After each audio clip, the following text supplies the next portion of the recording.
Welcome to Moonlit Romance Library. Please follow for more stories. Seraphine Bramblevine had spent 17 years protecting Prince Lucivar Nightcrown's beautiful face, and it took him less than 17 seconds to pretend none of it had mattered. The Hall of 12 Moons was full when he rejected her. Every alpha family in the kingdom stood beneath the silver arches. Noble women wore heavy velvet gowns embroidered with pack crests. Warriors in formal armor lined the walls. At the far end of the hall, the empty black throne of the Alpha King waited beneath a crown carved from moonstone. His younger brother stood on the lower dais in white and gold, handsome enough to make half the court forgive him before he had even committed the offense. Seraphine had always loved that face. When they were children, Lucivar's fine bones and long gold-brown hair had made him look too delicate for the wrestling yard. Other boys had noticed. They had pushed him into mud, taken his boots, and called him a lamb born in a wolf's den. Seraphine, already stronger than boys twice her age, had put all three tormentors into a horse trough and asked Lucivar whether his nose had been damaged. He had stared at her with wet gray eyes and said no. "Good," she had told him. "I like your nose." For years after that, she had stood between him and every fist, insult, and cruel joke. When he grew taller and learned to fight, she trained with him. When his first shift left him feverish, she carried him 3 miles through snow to the healers. When he was afraid to speak before the Southern Pack Council, she sat in the first row and smiled until he remembered every word. She had pursued him openly.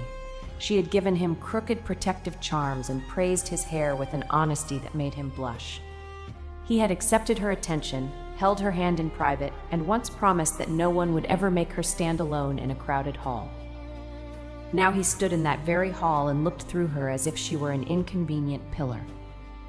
"Lady Seraphine," Lucivar said, loud enough for every noble to hear, "there has been an unfortunate misunderstanding. I have never made a formal mating vow to you." A ripple of whispers crossed the chamber. Seraphine's right hand tightened around the small velvet box she had brought as a gift. Inside it rested the first magic sphere she had ever kept stable for more than a minute. It was no larger than a plum, silver blue and dense enough to crack a stone floor if she lost control. She had practiced for 6 months because she wanted to show Lucivar that her mother's explanation had been true. Her magic was not absent, it was compressed. Lucivar knew that. He had heard her mother explain it when they were children. He had watched Seraphine rise before dawn to train, watched wands split in her grip, watched spells collapse into heavy little balls that rolled through classrooms and shattered furniture. He had told her he believed her. Today, beside him stood Caldrissa Valahart, a highborn witch whose flame magic could fill a ballroom ceiling with golden birds. Caldrissa was lovely in a dark red gown, but her mouth was tense. She did not look at Seraphine. Lucivar continued. "The Southern Territories require a Luna whose magic is already proven. Lady Caldrissa has agreed to stand beside me." Someone near the musicians laughed. "Proven," an older noblewoman repeated. "A practical requirement. One cannot lift a curse by lifting the table." More laughter followed. Seraphine heard the words clearly. She also heard the faint crack inside the velvet box as her magic sphere grew heavier. She had explained herself for years. She had explained that her mother, Mevrian Bramblevane, had never lied about her potential. She had explained that dense magic matured differently. She had explained that strength was not a shameful substitute for witchcraft, but another gift entirely. No one who mocked her had ever wanted an explanation, so she did not give one. "Return the pearl clasp," Lucivar said. His voice lowered, as if gentleness could make the demand less public. "It belonged to my grandmother." Seraphine touched the clasp at her collar. He had fastened it there 2 winters ago after kissing her forehead beneath the old bell tower. He had said it suited the woman who would one day wear his colors.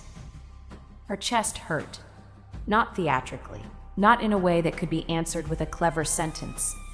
It hurt with the quiet weight of every morning she had believed they were walking toward the same future. She removed the clasp and crossed the polished floor. Lucivar held out his palm. She set the pearl into it. "You are correct," she said.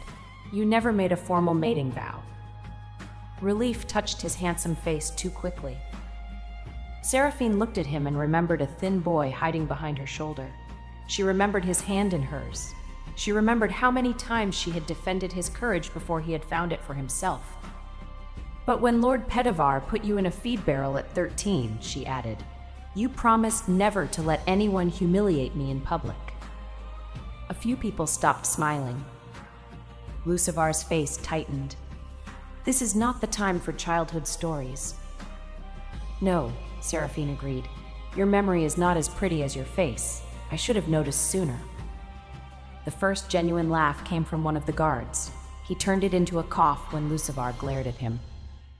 Seraphine closed the velvet box, slipped it into her pocket, and stepped toward the ceremonial chair on which Lucivar had been sitting before the announcement. It was an absurd object, built from black oak and plated with silver wolves. Her mother had reinforced its legs after Lucivar cracked it during his first uncontrolled shift. Lucivar frowned. "What are you doing?" "Returning another family possession."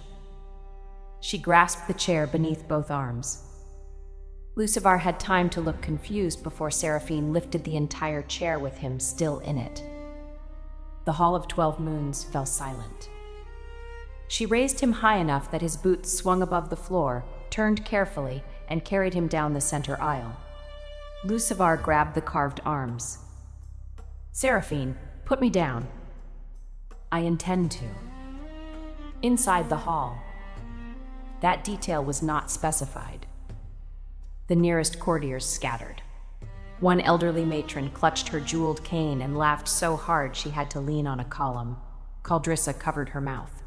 Seraphine could not tell whether she was shocked or trying not to smile. At the open bronze doors, Seraphine set the chair on the outer landing with perfect care. Lucivar remained seated, red-faced and speechless. "Since you do not require my future," she said, "you probably do not require my mother's reinforced furniture either." A low voice behind her said, "Leave the chair, bring the woman back." The command did not need to be loud. Every wolf in the hall felt it. Seraphine turned. The Alpha King had entered through the northern doors without fanfare. Valar Nightcrown wore black silver armor beneath a heavy winter cloak. No skin showed below his throat.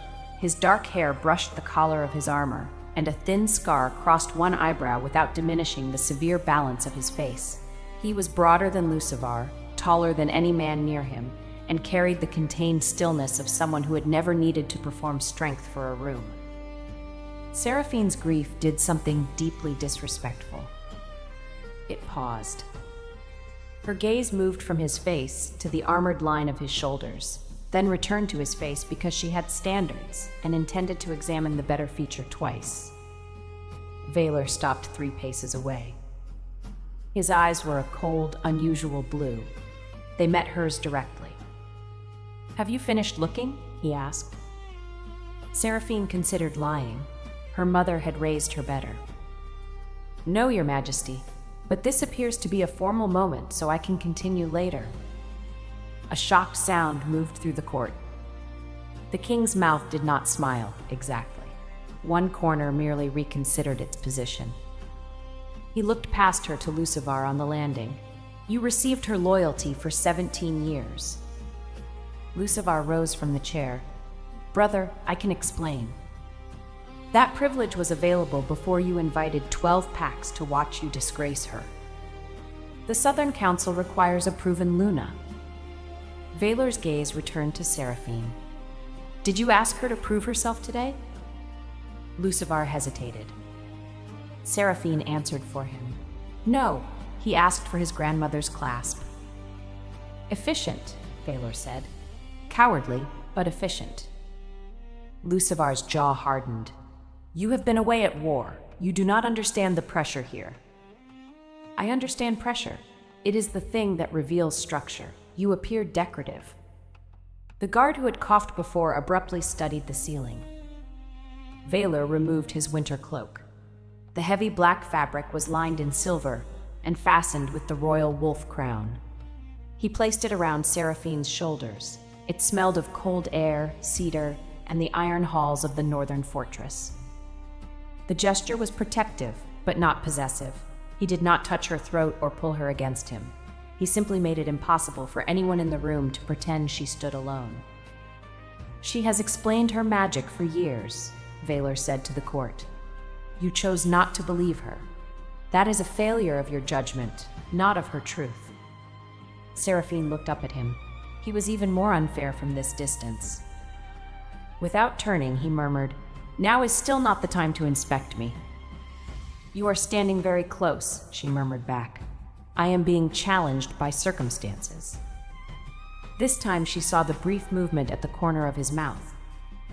Then he faced the hall. "Lucivar has rejected Lady Seraphine Bramblevane. He is free to live with that decision." Caldrissa finally looked at Seraphine. There was relief in her expression, but also shame. Valor's voice deepened. "I claim her under the crown's right of open choice, not as property, not as consolation, as the woman I intend to court before every pack that mocked her." The words struck the hall harder than a roar. Lucivar went pale. Seraphine stared at the king. "You intend to court me?" "Yes." "Because I carried your brother outside?" "That improved the morning. It did not create my interest." "How long have you been interested?" "This is still a formal moment." She narrowed her eyes. "Convenient. You may interrogate me later." On the outer landing, Lucivar took one step toward them. "Seraphine, do not turn this into revenge." She looked at the man she had loved. The pain returned. It did not disappear because his brother was more handsome.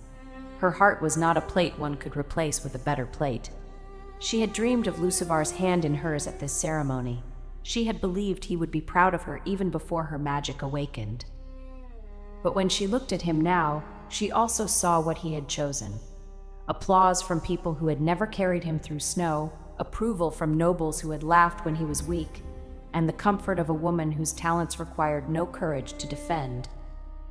"I am not doing anything for revenge," Seraphine said. "For the first time today, I am considering something for myself." Valor extended his hand. He did not command her to take it.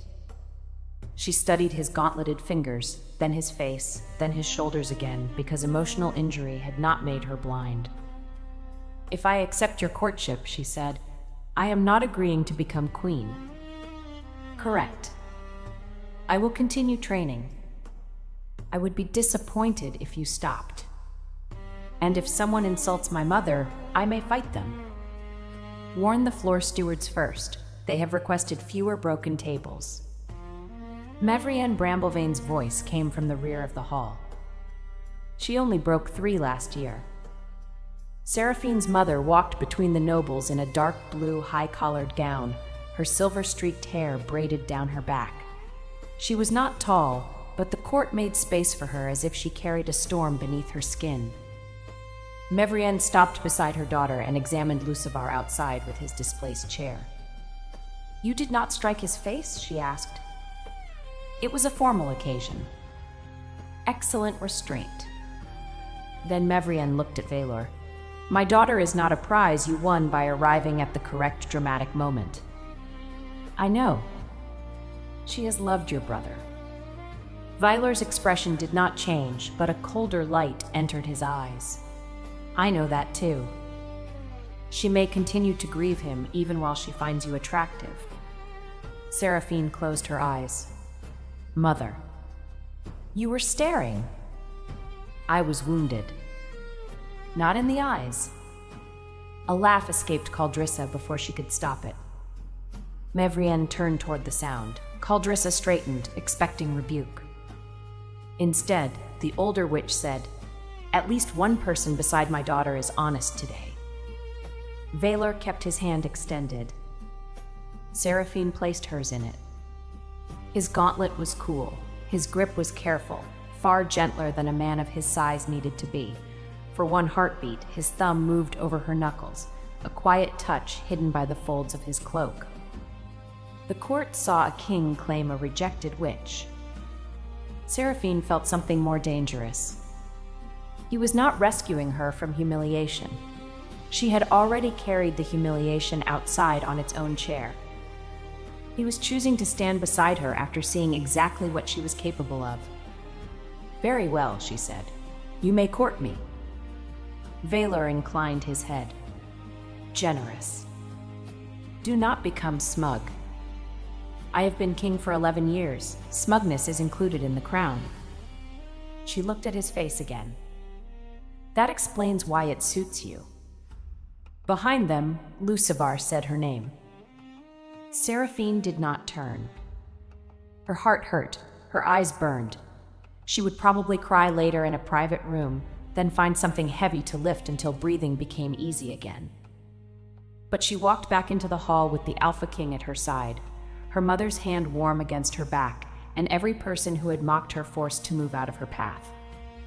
The king's cloak trailed behind her like a piece of night that had decided to become a banner. The first object Seraphine broke after her rejection was not a chair, a door, or Lucivar's perfect nose. It was the court's certainty that she would leave quietly. The second object was a banquet table. That happened 3 hours later. Valor ordered the court luncheon to proceed, partly because 12 Alpha families had traveled for the ceremony, and partly because, as he informed Seraphine, "If I cancel the meal, they will think your temper frightened me." Did it? No, it interested me. That is not necessarily healthier. Kings are rarely selected for health. Seraphine sat at his right beneath the black throne. Her mother sat on her other side, calmly eating roast roots while every noble in the room pretended not to stare. Lucivar occupied a place 3 tables away. Caldrissa sat beside him but kept a careful distance. Neither spoke much. The small velvet box remained in Seraphine's pocket. Its weight increased with every glance she felt from the room. Mevrian noticed the pull of the fabric. "Your sphere is responding to distress." "I am not distressed." "The bench is bending beneath your pocket." Seraphine looked down. The carved wood had begun to bow. Valor leaned closer. "Is that the gift you brought for my brother?" It was. "May I see it?" She hesitated. "It is not impressive. Neither is half this court, yet they presented themselves freely." Seraphine drew out the box and placed it on the table. The wood gave a low creak. She opened the lid. The sphere glowed with pale moonlight. It was smooth, almost translucent, with threads of darker silver turning slowly inside. Beautiful, Seraphine thought, if one ignored that it weighed more than a suit of armor and had cracked the base of the box. Valor did not laugh. He removed one gauntlet and held his hand near it without touching. "It is pulling ambient magic toward itself." Mevrian nodded.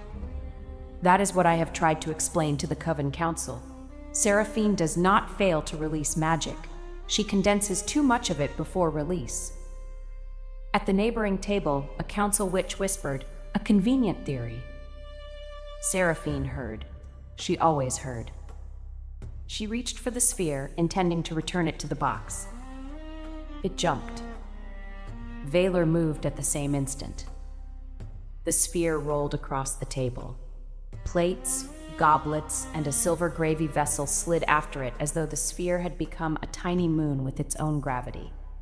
Seraphine lunged. Valor caught her around the waist before she pitched over the table, while his bare hand closed around the sphere. The table split down the middle. Everything on it slid into the laps of 6 dignitaries. For one suspended moment, no one spoke. The Alpha of the Eastern Marshes stared at a roasted onion resting in his ceremonial hood. Mevrian set down her fork. 4 tables this year. Seraphine was still held against Valor's armored chest. His arm was firm around her middle, supporting her without effort. She could feel the rise of his breath through layers of clothing and metal. He looked down at the sphere in his palm. "Heavy," he observed. Seraphine looked up at his face. "You are also heavy. I did not announce it to the room." You have not lifted me yet. Give me time. His eyes sharpened with amusement. Only then did Seraphine realize the hall had gone silent for a second reason. The king's arm remained around her waist. She cleared her throat. You can release me. You are standing on a broken table support. I can balance. I know. He did not release her until a servant moved the splintered wood. The delay was practical. The slight pressure of his hand before he let go was not. Lucivar had risen from his seat. Seraphine, are you hurt? The question came too late and too familiarly. She turned toward him. No. His gaze moved to Valor's bare hand around the sphere. That object could be dangerous. So could the woman who made it, Valor said. You were comfortable with both when they served you. Lucivar flinched. Caldrissa stared at her plate. Valor placed the sphere on the stone floor rather than another table. It settled without damage, humming faintly. The Crown's wardmasters will study this with Lady Seraphine's permission, he said. Not to determine whether her power exists. That has become obvious. We will determine how it works. The council witch who had whispered before lifted her chin. Your Majesty, a heavy light is not necessarily useful magic. Seraphine's mother inhaled. Seraphine touched her sleeve. I can manage this one. She faced the woman. You are correct. Weight alone is not useful. The witch looked pleased. Seraphine continued. That is why I have never thrown you. The Eastern Alpha choked on his drink. The roasted onion fell from his hood. Valor picked up his goblet from the wreckage and raised it toward Seraphine, a model of restraint. She accepted the compliment with dignity. The luncheon resumed around the broken table. Servants brought a replacement bench reinforced with iron. Seraphine ate little, but the ache in her chest changed. It was still grief. It was also anger, embarrassment, and a strange, unwelcome relief. Lucivar had ended the future she thought she wanted. Valor had not offered a replacement future. He had offered public courtship, investigation of her magic, and a place at his side from which she could choose. That difference frightened her more than a command would have. After the meal, Mevrian took Seraphine to a quiet chamber overlooking the inner courtyard. The moment the door closed, Seraphine leaned against it and covered her face. Her mother did not tell her not to cry. She simply sat on the window bench and waited. I believed him, Seraphine said at last. I know.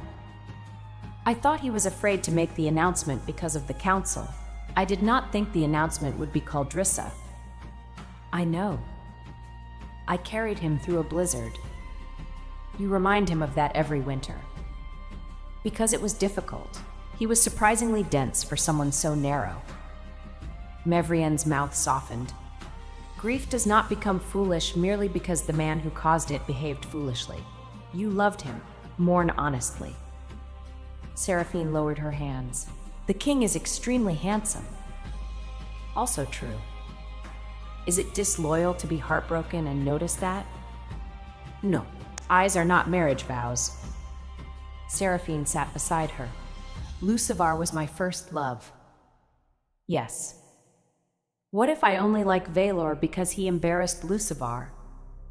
Then you will discover that before making promises, that is the purpose of courtship. A knock sounded. Valor entered only after Mavrian granted permission. He had removed his armor and wore a high-collared black tunic beneath a fitted ceremonial coat. Seraphine's grief paused again, this time with less dignity. The king noticed. I can return with uglier clothing, he said. Do you own any? No, the crown forbids it. Maëvrienne Rose, I suddenly remember an urgent matter elsewhere. Mother. You are both adults. The door will remain open and 3 guards are outside. Try not to damage the architecture. She left. Valor remained near the door. I did not come to demand gratitude. Good. I would have lifted you out. I considered that possibility. He held out the velvet box. The sphere rested inside, now cushioned by a folded square of royal chainmail. The wardmaster confirmed your mother's observation, he said. The sphere contains more compressed magic than 3 ordinary battle wards. It is unstable because every teacher has trained you to release power in lines. Your magic forms around a center. Seraphine took the box with both hands. You believe that after one examination? I believed Mevrian before the examination. This provided measurements for people who require numbers before courage. She looked down at the glow. Lucivar heard the same explanation years ago, she said. Vaylor's voice was controlled. My brother often believes whatever permits him to avoid a difficult choice. You dislike him. I love him. Those conditions can coexist. That answer reached her more deeply than praise would have. She closed the box. Why did you claim me? Because leaving you alone in that hall would have been unjust. That explains protection, not courtship. No. Then answer the second part. Vaylor studied her for several breaths. When I was 19, I visited the southern court without royal colors. I watched a girl throw 3 noble children into a fountain because they insulted a boy with a pretty face. Seraphine stared. You saw that? I also saw your mother defend your right to protect yourself while requiring you to repair the fountain. It was an expensive fountain. You rebuilt half of it alone. The masons were slow. You were 11. She shifted on the bench. You remembered me because I broke masonry? I remembered you because everyone else in that courtyard changed their behavior according to rank. You did not. I changed it according to faces. Lucivar was beautiful. I am aware. The chill in his voice was so slight she almost missed it. Seraphine looked at him with new interest. Are you jealous of your brother's face? No. That was very quick. Because the answer is simple. You are jealous. Vaylor stepped closer and lowered his voice. Lady Seraphine, you have looked at me more in 3 hours than you looked at him during the entire rejection. I am managing my envy. Heat rose into her cheeks. That is because you are new. A devastating explanation. Also larger. Better. She laughed before she could stop herself. The sound startled her. She had expected the whole day to remain broken. Vaylor did not look triumphant. He looked relieved. That expression made her wary in a different way. You truly remembered me, she said. Yes. For how long? Long enough that I knew your name before you lifted my brother. And you never approached me? You were pursuing him. I do not steal choices from women, even when I dislike their choices. Seraphine held his gaze. For the first time since Lucivar's announcement, she felt the shape of her own decision rather than the absence of his. Then court me, she said, slowly. Vaylor bowed his head. As slowly as you require. And do not use the crown to frighten away every man who speaks to me. I would never misuse royal authority. That answer was suspicious. I may give them administrative work. Vaylor. It was the first time she used his name. His eyes changed, the cold blue warming for one brief instant. Seraphine, he answered. The open door, the guards, and the whole stone castle remained exactly where they had been. Still, the room felt smaller. He offered his hand again, this time without an audience. She placed hers in it.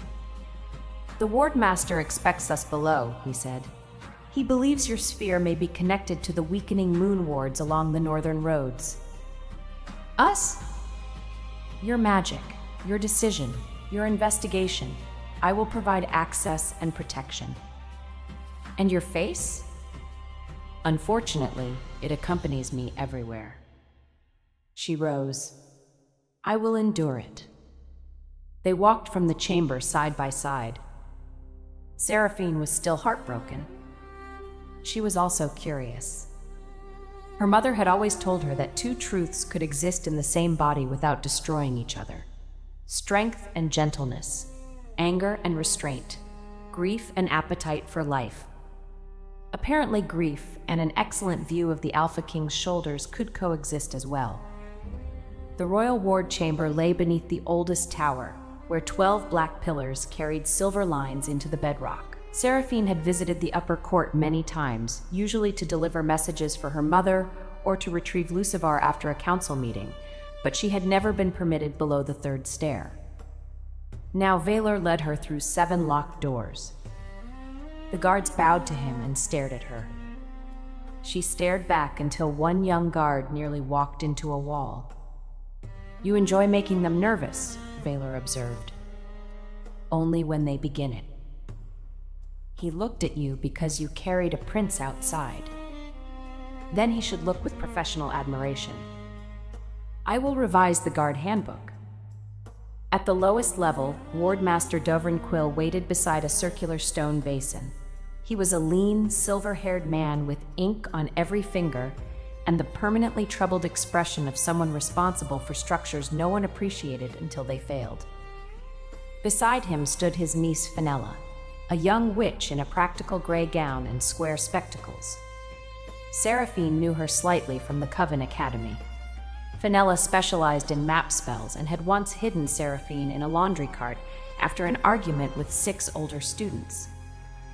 "I heard about the chair," Fenella whispered as Seraphine approached. "It was a throne." "Even better." Dovrin cleared his throat. "Your Majesty, Lady Bramblevane." "Seraphine," she said. "Lady Seraphine, then, we have a problem." He touched the basin. A map of the kingdom appeared across its dark water. 12 pale lines spread from the capital toward the Pact territories. 3 northern lines flickered. "The moon wards have weakened for 6 months," Dovrin said. "At first we blamed winter damage. Then the failures began moving south in a pattern." "A pattern toward the capital," Vaylor said. "Yes. Every damaged ward contains a dense knot of corrupted magic. We have tried cutting the knots apart. They reform. We have tried burning them. They absorb the fire." Fenella placed a black stone on the table. It looked ordinary until Seraphine came close. Then the velvet box in her hands began to hum. The silver blue sphere rose from its cushion. Dovrin took a quick step back. Vaylor moved between Seraphine and the others, not to block her from the sphere, but to shield the room if it flew. "Do not," she said. He looked over his shoulder. "Do not stand in front of me whenever my magic moves. I need to see it." He considered this and stepped to her side instead. "Better?" "Yes." The sphere floated above her palm. It had never done that for more than 3 breaths. 1, 2, 3. It remained. Seraphine forgot the room. She focused on the turning silver threads inside the sphere. Her teachers had always ordered her to push magic outward, shape it into a line, and release. Her mother had suggested something different only recently. Find the center and allow the magic to gather around it. Seraphine imagined a small moon. The sphere steadied. Fenella whispered, "It is beautiful." The black ward stone trembled. A thread of dark magic lifted from its surface and stretched toward the sphere. "Stop," Dovrin said sharply. "That corruption may enter her core." Seraphine did not stop. She felt no invasion. The sphere drew the thread inward, wrapped silver light around it, and compressed it into a dark speck at the center. The stone cleared. The sphere dropped. Vaylor caught her wrist with one hand and the magic sphere with the other. The impact drove his boots half an inch across the floor. Dovrin stared. "That object weighs at least 400 pounds. 360, Seraphine said automatically. "Perhaps more after breakfast." Valor set it carefully into the basin's empty stone ring. You can estimate its weight? I have broken enough scales. Fenella rushed forward. You absorbed the corruption. Do you feel ill, dizzy, angry, compelled to overthrow the kingdom? Seraphine considered. Hungry. She was hungry before, Valor said. Dovrin bent over the purified ward stone. This was not destroyed. The corruption was separated and contained.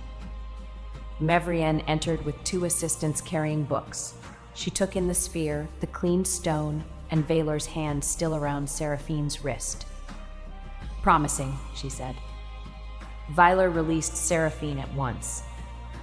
Her mother looked amused. I referred to the sphere. So did I, Valor said. Of course.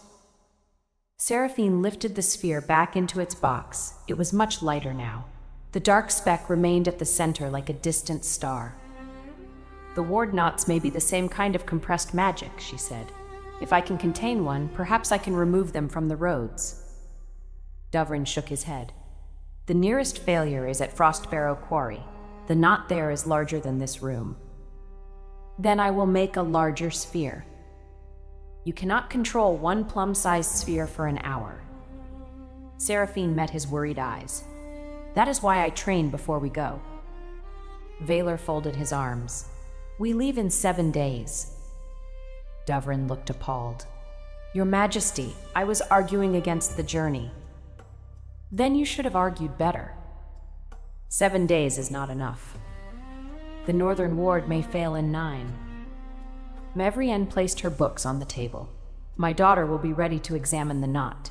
She will not be ready to remove it alone. She will not be alone, Valor said. Seraphine watched him. Do kings normally accompany experimental witches into unstable quarries? Only the attractive ones. Fenella made a choking noise. Valor's expression remained perfectly composed. Seraphine pointed at him. That was deliberate. I am told courtship requires effort. Your effort is dangerous. So is yours. For the next 7 days, Seraphine trained beneath the old tower until her arms ached for reasons that had nothing to do with lifting stone. Mevrienne redesigned every exercise. Instead of pushing magic through narrow wand channels, Seraphine learned to gather it around weighted centers. Dovrin created iron rings of different sizes. Fenella drew maps of the sphere's movement and shouted warnings whenever furniture entered the likely path. Valor attended whenever council duties allowed. He never gave magical advice. He held shields, moved damaged equipment, and asked practical questions. When Seraphine failed, he did not soften his face with pity. When she succeeded, he did not behave as if he had granted the success. On the second day, she formed 2 spheres. They immediately chased each other around the chamber and trapped Dovrin behind a pillar. On the third day, she managed 3. One attached itself to Valor's belt and pulled him sideways into a curtain. Seraphine laughed so hard she lost control of the other 2, which rolled after him like loyal cannonballs. The king emerged from the curtain with his dignity mostly intact. Your magic likes me, he said. My magic attacks furniture and authority. It has excellent judgment. On the 4th day, the spheres circled her without striking anything. Valor stood inside the ring at her request, close enough to intervene but not in her path. His presence created a different kind of difficulty. Every time she looked up, she saw his dark hair, broad shoulders, and patient attention. One sphere drifted toward him. Seraphine, her mother warned. I know. The sphere hovered near Valor's chest. He did not move. It is responding to focus, Mevrienne said. Fenella adjusted her spectacles. Very intense focus. Seraphine's face heated. I am concentrating on not hitting him. Naturally, Fenella said. Valor lifted one hand beneath the sphere. It settled above his palm without touching him. What do you feel? He asked. Annoyed. About the magic. She closed her eyes. It wants an anchor, something stable enough that I do not need to hold every direction at once. Use me. Her eyes opened. The room became very quiet. Violor held her guise as the anchor. You could have begun with that. You would have missed Fenella's expression. Fenella turned away, shoulders shaking. Seraphine imagined the sphere orbiting Valor as a fixed point. It moved around him slowly, then faster, maintaining an exact distance from his body. A second sphere joined it, then a third. For the first time, the magic obeyed without strain. Valor stood in the center of 3 turning moons, watching her as though the rest of the chamber had vanished. Seraphine felt the pull between them through the magic, not ownership, balance. His steadiness allowed her power to move. You are very useful, she said. I will have that engraved on the throne. The one your brother is no longer using? Especially that one. On the 5th day, Lucivar came to watch. He stood at the chamber entrance while Seraphine guided 4 spheres through iron rings. Caldrissa was with him. She wore a plain blue training gown rather than court red, and she kept her hands folded tightly. Seraphine's concentration broke. The 4th sphere struck a practice shield. The shield spun across the room and pinned Dovrin's coat to the wall. He sighed. This is why I own duplicates. Lucivar stepped forward. Seraphine, may we speak? Her chest tightened with the old reflex to listen whenever his voice turned gentle. Valor said nothing. He stood beside the shield rack, arms folded, his expression unreadable. Seraphine lowered the spheres into their rings. You may speak here. Lucivar glanced at the others. Privately. No. The answer surprised them both. Lucivar looked wounded. Once, that expression would have made Seraphine rush to soften her words. She did not. I wanted to apologize, he said. The ceremony became cruel. I did not intend the court to mock you. You invited them before rejecting me. The Southern Council insisted on witnesses. The Council has insisted on many things. You used to ask whether they were right. His gaze fell to the spheres. I did not understand your magic was this close to awakening. The words landed with terrible clarity. Seraphine had imagined 100 reasons for his choice. Fear, pressure, ambition, confusion. She had not allowed herself to imagine the simplest one. He would have chosen her if her power had appeared sooner. He had not rejected her because he stopped caring. He had rejected the version of her who had not yet become useful enough. Thank you, she said. Lucivar blinked. For what? For making that clear. Seraphine, I meant that I was wrong. You were wrong when I was still failing. You are only uncomfortable now that other people can see it. Caldrissa looked at Lucivar sharply. He took another step. I never said your years beside me meant nothing. You said there had been a misunderstanding. I was trying to protect your dignity. Seraphine almost laughed. By denying our entire relationship before 12 packs? Valor pushed away from the shield rack. Lucivar turned on him. Do not interfere. She has answered you twice, Valor said. I am not interfering. I am counting. You claimed her to punish me. The room chilled. Valor's voice became very soft. My interest in Seraphine began before you learned to tie your own boots. Do not flatter yourself into becoming the center of her next choice. Lucivar stared. Seraphine stared too. Valor looked at her. Was that too much information? Possibly. Continue later. Gladly. Caldrissa stepped between the brothers. Lucivar, we should leave. He looked at her as though he had forgotten she was there. Something in Caldrissa's face hardened. Seraphine knew that feeling. It was the pain of standing beside a man whose attention had already turned elsewhere. Wait, Seraphine said. Caldrissa paused. Seraphine walked to her. Did you know what he planned to say? Caldrissa swallowed. I knew he would announce me. I did not know he would deny everything between you. Would it have changed your answer? I do not know. Shame crossed her features. My family has debts. The Southern Council promised to restore our lands if I accepted. I told myself you and Lucivar had never made a public vow. I told myself you were strong enough to survive embarrassment. I am, Seraphine said. That does not make the embarrassment harmless. I know. Lucivar said, Caldrissa, this is not necessary. She turned on him. You spoke for both of us in the hall. I will speak for myself now. For the first time, Seraphine saw more than the glamorous witch beside the man who had hurt her. She saw a woman pressed by debt, pride, and a family that valued her magic more than her comfort. It did not erase Caldrissa's choice. It made the choice human. I am sorry, Caldrissa said, not because the king claimed you, because we allowed them to laugh. Seraphine nodded once. That apology belongs to me. I accept hearing it. I have not decided whether I forgive it. Fair. Lucivar looked between them, baffled by a conversation that did not revolve around him. Vaylor noticed. A difficult morning for princes. Seraphine covered a smile. Lucivar left without another word.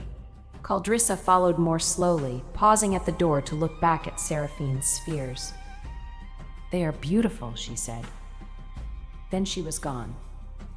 Seraphine stood very still. Vaylor approached, but stopped beyond reach. Do you want comfort, solitude, or something heavy to throw? She thought about it. All three, in that order. He opened his arms. The invitation was so unexpected that she nearly laughed. Then the ache in her chest rose again, and she stepped into him. His arms closed around her with careful strength. Her cheek rested against the high collar of his coat. He did not tell her Lucivar was unworthy or that she should be grateful for a better man. He simply held her while she breathed through the humiliation of learning that her first love had measured her by the timing of her power. When she drew back, Vaylor released her immediately. Solitude next? He asked. Not yet. Heavy object? She pointed to the iron practice pillar. Together they carried it to the outer yard. Vaylor could have moved it alone. Seraphine knew that.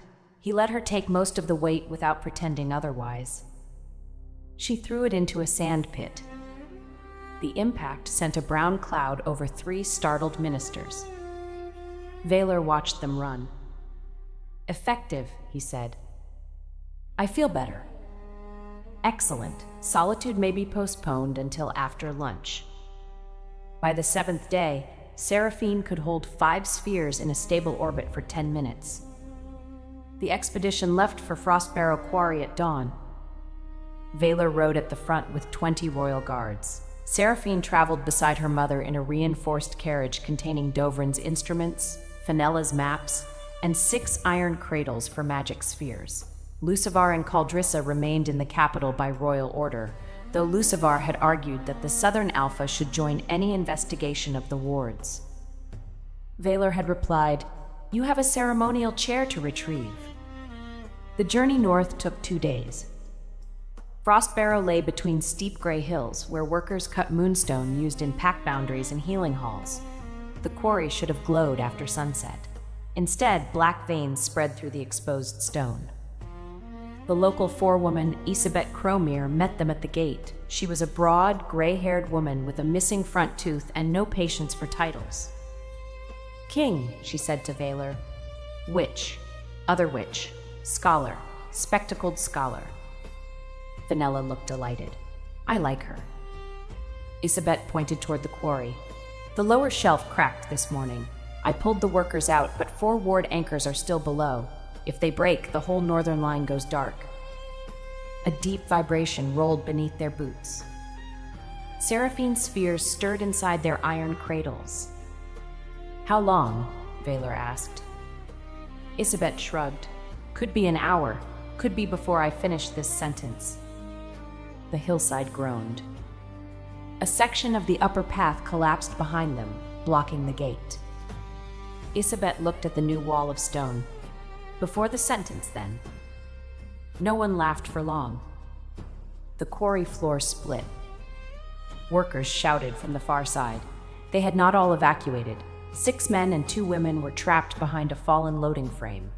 Black light pulsed through the cracks beneath them. Vaylor issued orders with calm speed. Guards moved civilians uphill. Dovrin and Fenella began drawing a temporary ward. Mavrienne raised both hands and spread a silver barrier over the nearest ledge. Seraphine saw the loading frame tilt.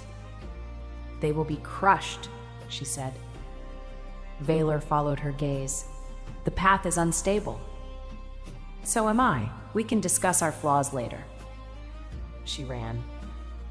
The first gap was 6 feet wide. Seraphine jumped it, landed on sliding stone, and used her ironwood staff to steady herself. Vaylor came behind her with 2 guards. "I did not ask you to follow," she shouted. "You did not need to." The loading frame dropped another inch. The trapped workers pressed against the rock wall. Seraphine wedged her staff beneath the beam and lifted. The frame weighed several tons. Her arms shook. Vaylor reached the beam and put his shoulder under it beside her. Together they raised it high enough for one worker to crawl free. "Move," Seraphine ordered. The workers scrambled beneath their arms. A crack opened directly under Vaylor's boot. Black magic surged upward. Seraphine's velvet box tore open at her belt. The silver-blue sphere shot into the crack and expanded. For one heartbeat, it was the size of an apple. Then a shield. Then a great glowing globe filling the gap beneath them. The corrupted light bent toward it. Seraphine felt the sphere pull at her mind.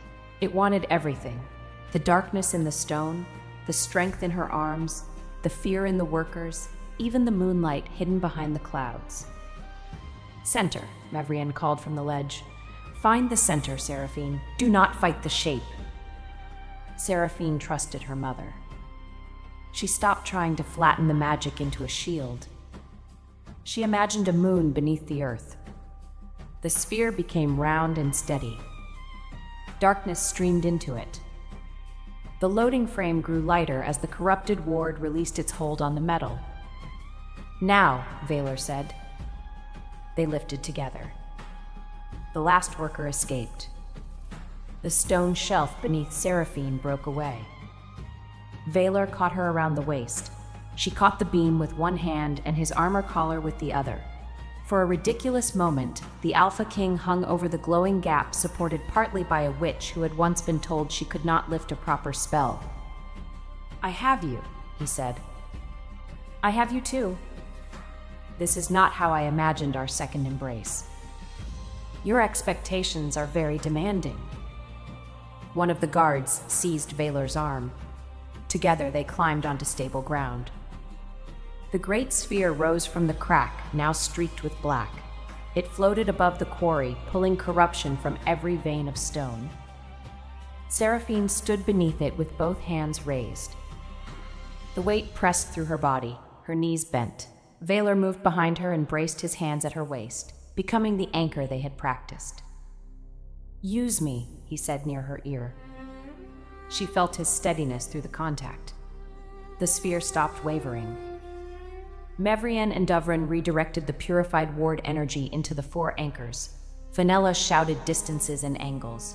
Isabet ordered workers to strike supporting wedges in rhythm with the pulses. This was not Seraphine saving everyone alone. It was her power at the center of many people's work. The last black vein left the quarry wall. The sphere contracted slowly until it was the size of a large shield. Seraphine guided it into an iron cradle. The cradle sank 6 inches into the ground. Silence followed. Then every moonstone face in Frostbarrow lit silver. Workers cheered. Seraphine turned inside Vaylor's arms. He had soot on his cheek and a cut across the edge of one gauntlet. His expression held fierce pride. She forgot the workers for one improper second and looked at his mouth.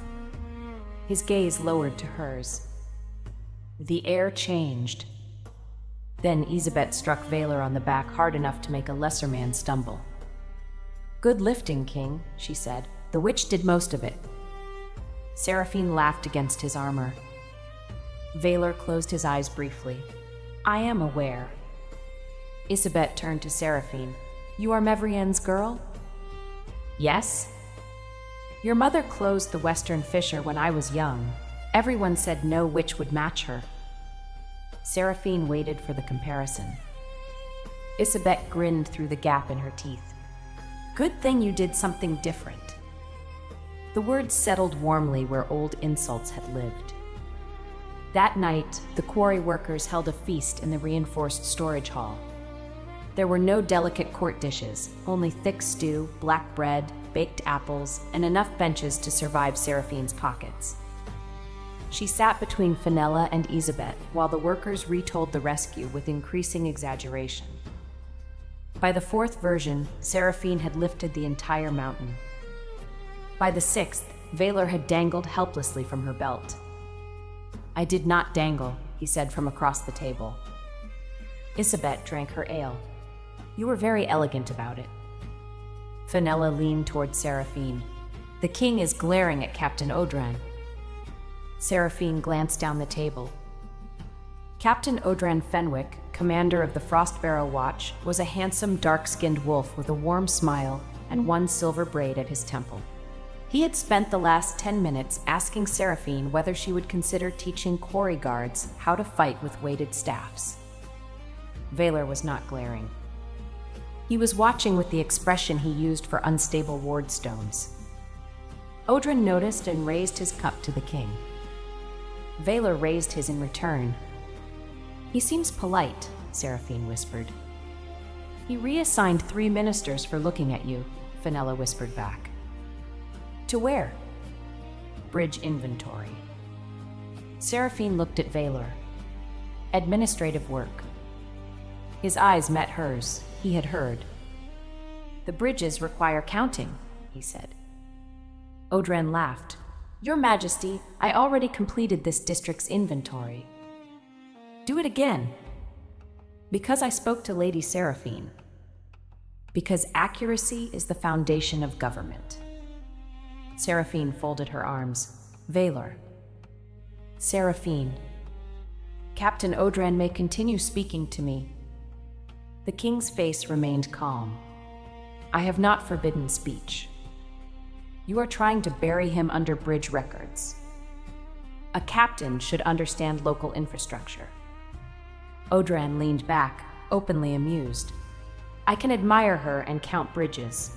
Wolves are capable of 2 thoughts." Valor's gaze cooled. "Some barely manage one." Isabet slapped the table. "Excellent. The king is jealous. We have not had entertainment this good since the flour mill exploded." "I am not jealous," Valor said. Every person at the table laughed. Seraphine looked at him, pleased despite herself. "That was very quick." "Because the answer is simple." "You used that sentence before." "It remains correct." Audran lifted both hands. "For the safety of the bridges, I withdraw from competition." "There was no competition," Valor said. "Naturally." Later, when the feast ended, Seraphine stepped outside for air. Snow had begun to fall. The repaired moon ward spread pale light across the quarry walls. She stood beneath the eaves and let the cold settle her thoughts. Lucivar would have hated this place. He disliked soot, rough benches, and meals without polished silver. She had spent years adjusting herself around those dislikes, not because he demanded it directly, but because she wanted his comfort. Valor came to stand beside her. "Audran is safely counting bridges," he said. "You are impossible." He volunteered. "After you threatened him with civic responsibility." A terrible fate. She smiled, then looked back at the glowing quarry. "I did it." "You did." Mother was right. She usually is. Do not tell her that. I value my life. Seraphine's smile faded. Part of me wishes Lucivar had seen it. Valor was silent for a moment. That does not offend me. It should. You are supposedly jealous. I am jealous of his history with you. I am not jealous of your honesty. She turned toward him. Snow caught in his dark hair. Without the court around him, he looked less like a symbol and more like a man who had spent the day beneath a collapsing mountain because she ran first. Why did you come across the gap? She asked. Because you did. That is not a sensible royal policy. Neither is allowing the woman I intend to court to hold several tons alone. You could have ordered guards. They were behind me. You could have stayed safe. His expression sharpened. Do not ask me to watch you risk yourself from a safe distance. I will respect your strength. I will not use it as an excuse for cowardice. The words moved through her like warm light. Lucivar had accepted her protection because he needed it. Later, when he no longer needed it, he had become embarrassed by the woman who had given it. Valor did not need her to stand in front of him. He chose to stand beside her. Seraphine reached up and brushed snow from his eyebrow scar. His entire body went still. The touch was small. The tension it created was not. You are staring again, he said. I nearly lost you into a magical pit. I am confirming the face survived. Your concern is touching. The face is valuable. And the man? She let her fingers rest against his cheek for one heartbeat longer. Under consideration. Valor's bare hand closed gently around her wrist. He turned his face into her palm, not enough to become intimate before she chose it, but enough that she felt the warmth of his breath. Take all the time you need, he said. She believed him.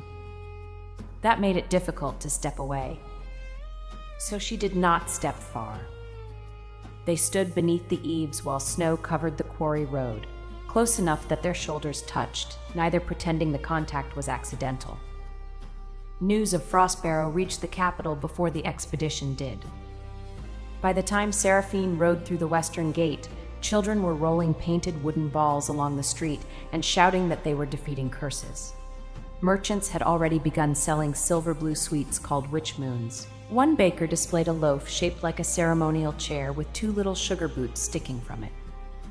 Seraphine stopped the carriage. I need that bread. Valor, riding beside her, looked toward the bakery. For symbolic closure?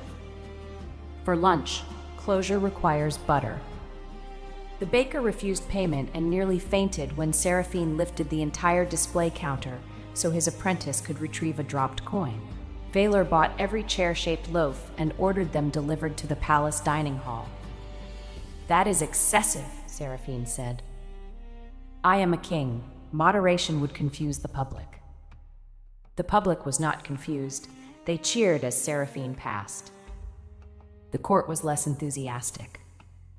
3 days after their return, the Council of 12 demanded a formal hearing on Valor's declaration of courtship. The crown's right of open choice was ancient and legal, but several alpha families argued that a king could not announce a potential queen without testing her fitness. Seraphine read the petition twice. They want me to complete the Luna trials, she said. Fenella sat cross-legged on the library floor among stacks of law books. Not the ordinary trials, these are the old ones. How old? Old enough that one section involves carrying a stone wolf through an obstacle course while elders throw wet grain. Seraphine looked interested. How heavy is the wolf? That is not the concerning part. Mevrian turned a page. The trials were abandoned because they became public entertainment rather than a measure of judgment. The petitioners know she can lift things, Valor said from the window. They will choose tasks designed to make strength appear crude and magic appear insufficient. Seraphine leaned over the table. Can you refuse? Yes. Would that make them believe I need the crown to hide my weakness? Yes. then accept. Vaylor's jaw tightened. I will not permit them to humiliate you again. You cannot prevent every cruel person from speaking. I can remove their speaking privileges. That is called tyranny. The definition is disputed. She walked to him. At the ceremony, you gave me a choice. Give me this one too. His gaze searched her face. You do not owe them proof. No, but I would enjoy watching them regret asking. Mevrienne closed the book. That is my daughter. The Luna trials were scheduled for the Winter Solstice Festival, when representatives from every pack would already be in the capital. Seraphine had 12 days to prepare. The petition named 3 tests: strength under restraint, magical protection, and judgment before the packs. The first was held in the Royal Training Arena.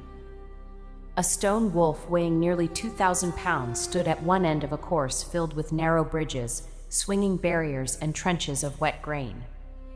The candidate had to carry the statue to the opposite platform without damaging the course or dropping the wolf. The stands were full. Lucivar sat with the southern delegation. Caldrissa sat 2 places away from him, her posture formal. Vaylor occupied the central royal box with Mevrienne and the council. Fenella stood near the course, holding a clipboard and looking far too cheerful.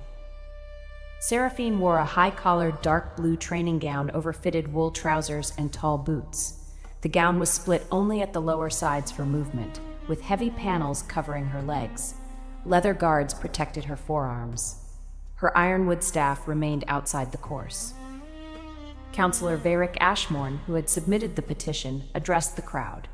He was an elderly alpha with a narrow face and a voice polished by decades of pretending insults were procedure. The first test measures power governed by care, he said. A Luna must bear great burdens without harming those around her. Seraphine looked at the hanging sacks of grain. And the food? A traditional distraction. It seems wasteful. The grain is old. Then it belongs in compost, not in my hair. A few spectators laughed. Varric did not. Begin. Seraphine approached the statue. Its carved body was wider than her shoulders. Iron rings had been set beneath its chest. She crouched, put both hands through the rings, and lifted. The crowd gasped as the stone wolf rose against her body. Seraphine adjusted the weight and stepped onto the first bridge. A sack burst overhead. Wet grain struck her hair and shoulders. She kept walking. The second sack missed her and hit Councillor Varric's assistant. Fenella checked the rope mechanism. Strange, the wind appears judgmental. The crowd laughed again. At the first swinging barrier, Seraphine could not pass while carrying the statue across her front. She shifted it onto one shoulder.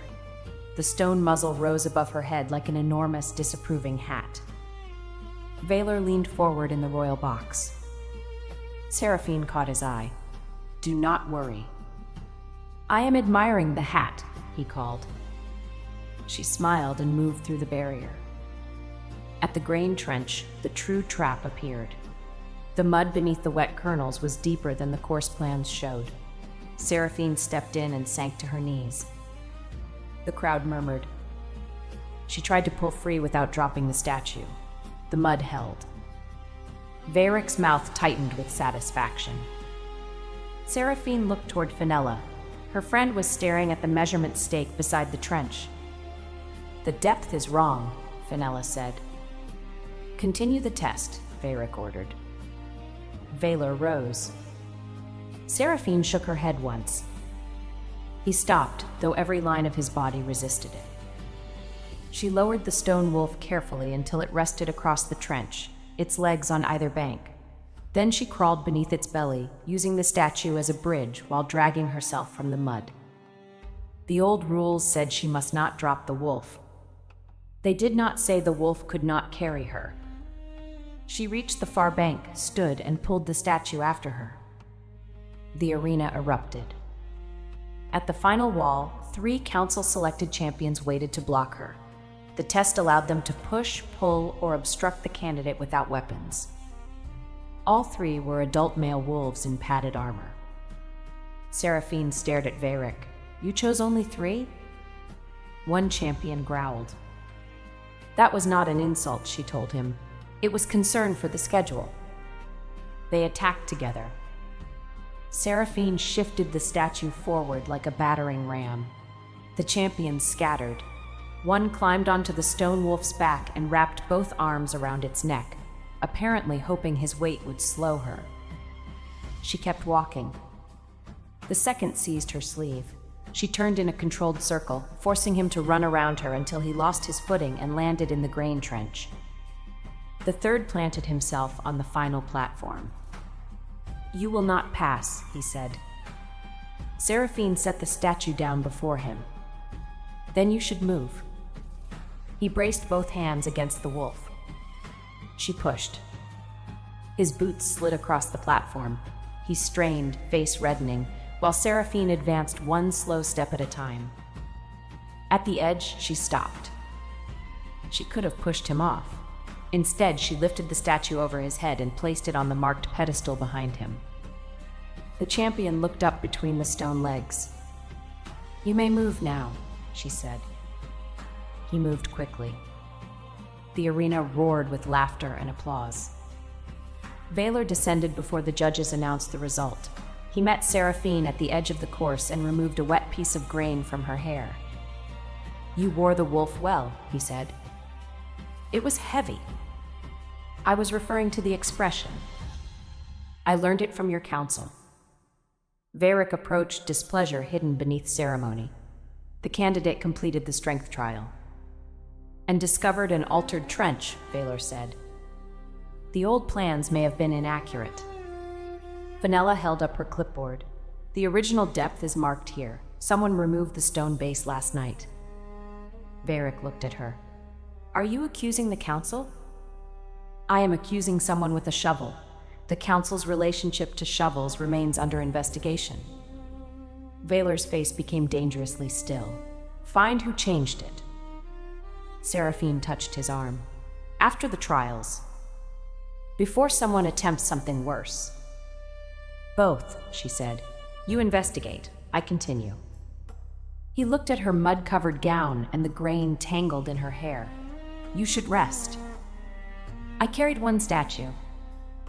"And 3 champions." "Only 1 stayed on long enough to count." His hand settled briefly at the back of her neck, warm and hidden beneath her hair. "Very well, but if the next test is altered, I end it." "Agreed." The second trial took place at dusk in Mooncourt Square. 100 volunteers stood inside a ring of 12 ward stones. Seraphine had to protect them from controlled magical attacks cast by council witches. The attacks would be non-lethal: wind, cold, darkness, and illusion. Traditional candidates created a broad dome. Seraphine had never created a dome. She carried 6 iron cradles into the square. The crowd whispered. Lucivar watched from the front row. His expression had changed since Frostbarrow. Pride and regret sat uneasily together, as if he had not yet decided which one he deserved. Caldrissa approached Seraphine before the test. "Varric selected the attacking witches," she said quietly. "2 of them trained under my aunt. They favor narrow strikes aimed at the caster's concentration." "Why tell me?" "Because this is a test, not an execution." Seraphine studied her. "Thank you." Caldrissa nodded and returned to her seat. Valor stood outside the ring with Mevrian. He wore full black armor. He had argued that the controlled attacks should be tested on council members first. The council declined.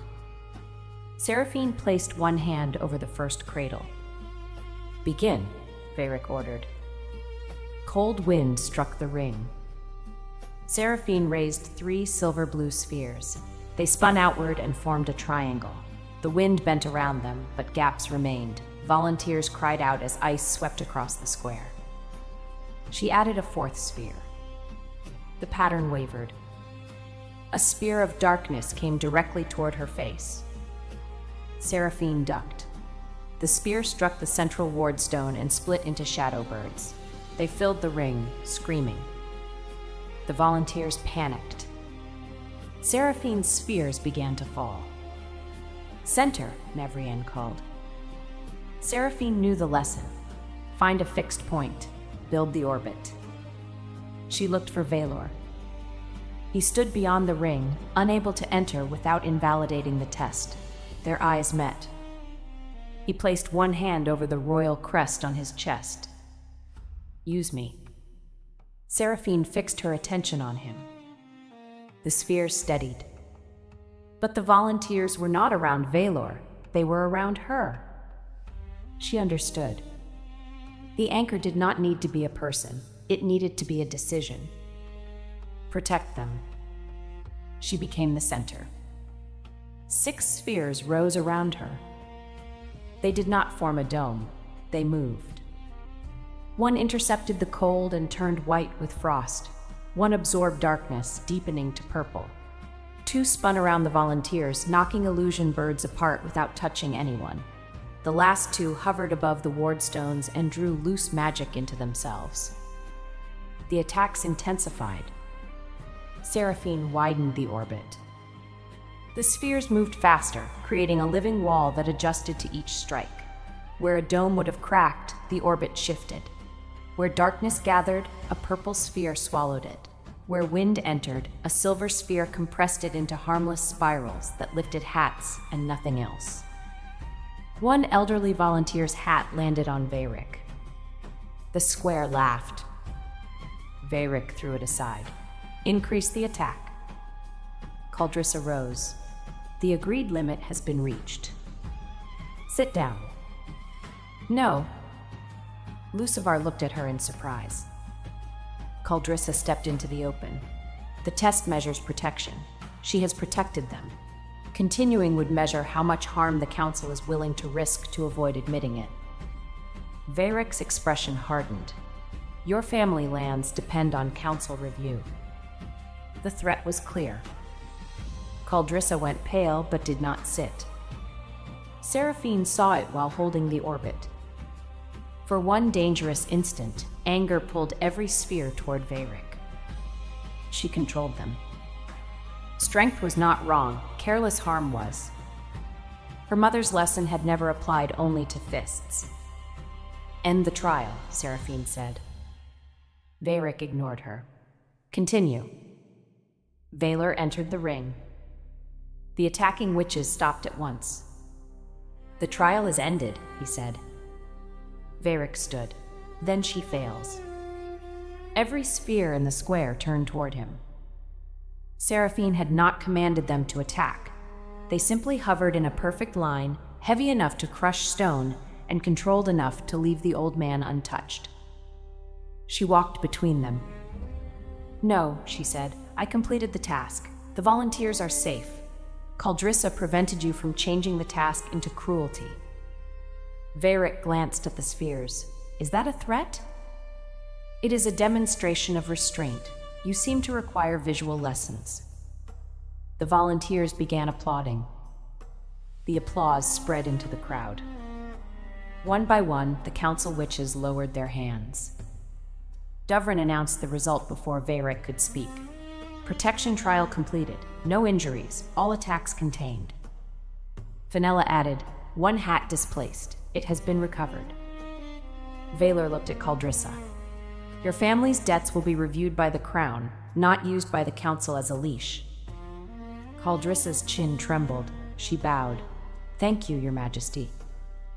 Thanks, Seraphine. She insisted your apology be judged separately from your usefulness. I am attempting to learn from her. Seraphine blinked. He had listened to a conversation he had not been part of and drawn the right lesson without claiming credit. Her heart, which had spent years serving a prettier but smaller dream, moved toward him with alarming ease. The third trial was judgment. At midnight, Seraphine stood before the 12-pack representatives in the Great Hall. No obstacle course waited. No spell attacked her. Instead, Veyric presented a dispute. 2 northern villages shared a moonstone bridge. One village had repaired it after storms. The other had refused to pay, claiming poverty. The council proposed closing the bridge to the poorer village until the debt was paid. Seraphine listened to both village leaders. The first spoke of labor and fairness. The second admitted his village could not pay because the failing wards had ruined their winter crops. Varric asked, "What is your judgment?" Seraphine looked at the map. "Who owns the quarry that supplies repair stone?" "The Crown," Dovrin said. "Who collected road taxes while the wards were failing?" Varric's mouth tightened. "The Regional Council." "Then the Regional Council will return the taxes collected for protection it did not provide. The poorer village will contribute labor rather than coin. The wealthier village will be reimbursed for half its materials from the restored taxes. The bridge stays open." The first leader frowned. "Why should we accept labor from people who refused before?" Seraphine faced him. "Because they did not refuse. They lacked coin after a magical failure the council concealed. You deserve repayment. They deserve access to the healer across the river. Fairness is not achieved by making the weaker village suffer until your anger feels balanced." The second leader bowed his head. Varric said, "You would burden the council for a natural ward failure?" "We do not yet know it was natural. We do know the council collected payment while protection weakened. Power receives responsibility with its privileges." Vaylor watched her from the black throne. Lucivar watched from below it. One looked proud. The other looked as if he had discovered the future he discarded had become visible only after it no longer belonged to him. The pack representatives voted. 10 supported Seraphine's judgment, 1 abstained. Varric voted against. The Luna trials were complete. The hall erupted. Mavrienne reached Seraphine first and pulled her into a fierce embrace. "You did not throw Varric." "I considered it." "Excellent judgment." Fenella joined them. His expression was better than throwing him. Caldrissa approached more carefully. "You defended my family after I stood beside Lucivar." "I defended you from blackmail," Seraphine said. "Do not make me regret the distinction." Caldrissa's eyes filled. "I will not." Lucivar waited until the women moved aside. "You were magnificent," he said. The words once would have meant everything. Now they arrived after the proof. "Thank you," Seraphine said. He looked at the royal cloak around her shoulders. Vaylor had not placed it there tonight. She had chosen to wear it. "I would have supported you," Lucivar said, "if I had understood." "My mother explained. I explained. You did understand. You did not believe. There is a difference. Not to the person standing alone." He lowered his voice. "Do you love him?" Seraphine looked toward Vaylor. The king was speaking with village leaders. He had removed the crown and held it beneath one arm so an elderly woman could address him without craning her neck. He listened without interruption. His face was still excellent. His character had become inconveniently better. "I am learning him," she said. Lucivar flinched. "You knew me all your life." "I knew the boy I protected. I did not know the man who would deny me. I made one mistake." "No. You made one decision in public after many decisions in private. The public one only allowed me to see them." Valar looked up. He did not approach. He gave Seraphine room to finish. Lucivar followed her gaze. "He has always taken what he wants." He asked, "A king's request is still pressure. Then why did I feel more choice beside his throne than beside your promise?" Lucivar had no answer. Seraphine touched his sleeve, a final gesture of tenderness for the boy he had been. "I do not regret protecting you, but protection was not a debt you could repay by marrying me, and my love was not permission to hide me when I became inconvenient." She walked away. Vaylor waited near the Moonstone Arch. "Do you require comfort, solitude, or a heavy object?" he asked. "A dance." He glanced toward the musicians. That was not among the options.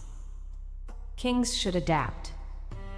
The solstice music had begun, slow drums beneath strings.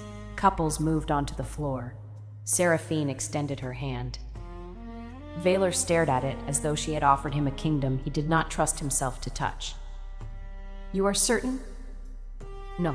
Courtship would be dull if I were certain of everything." He took her hand. Valor danced with the same controlled strength he brought to battle. He guided without dragging, adjusted when she chose a different step, and never acted surprised by the weight of her hand or the firmness of her balance. Seraphine had danced with Lucivar many times. She had always made herself lighter, quieter, less likely to lead. With Valor, she tested the movement. She turned them sharply.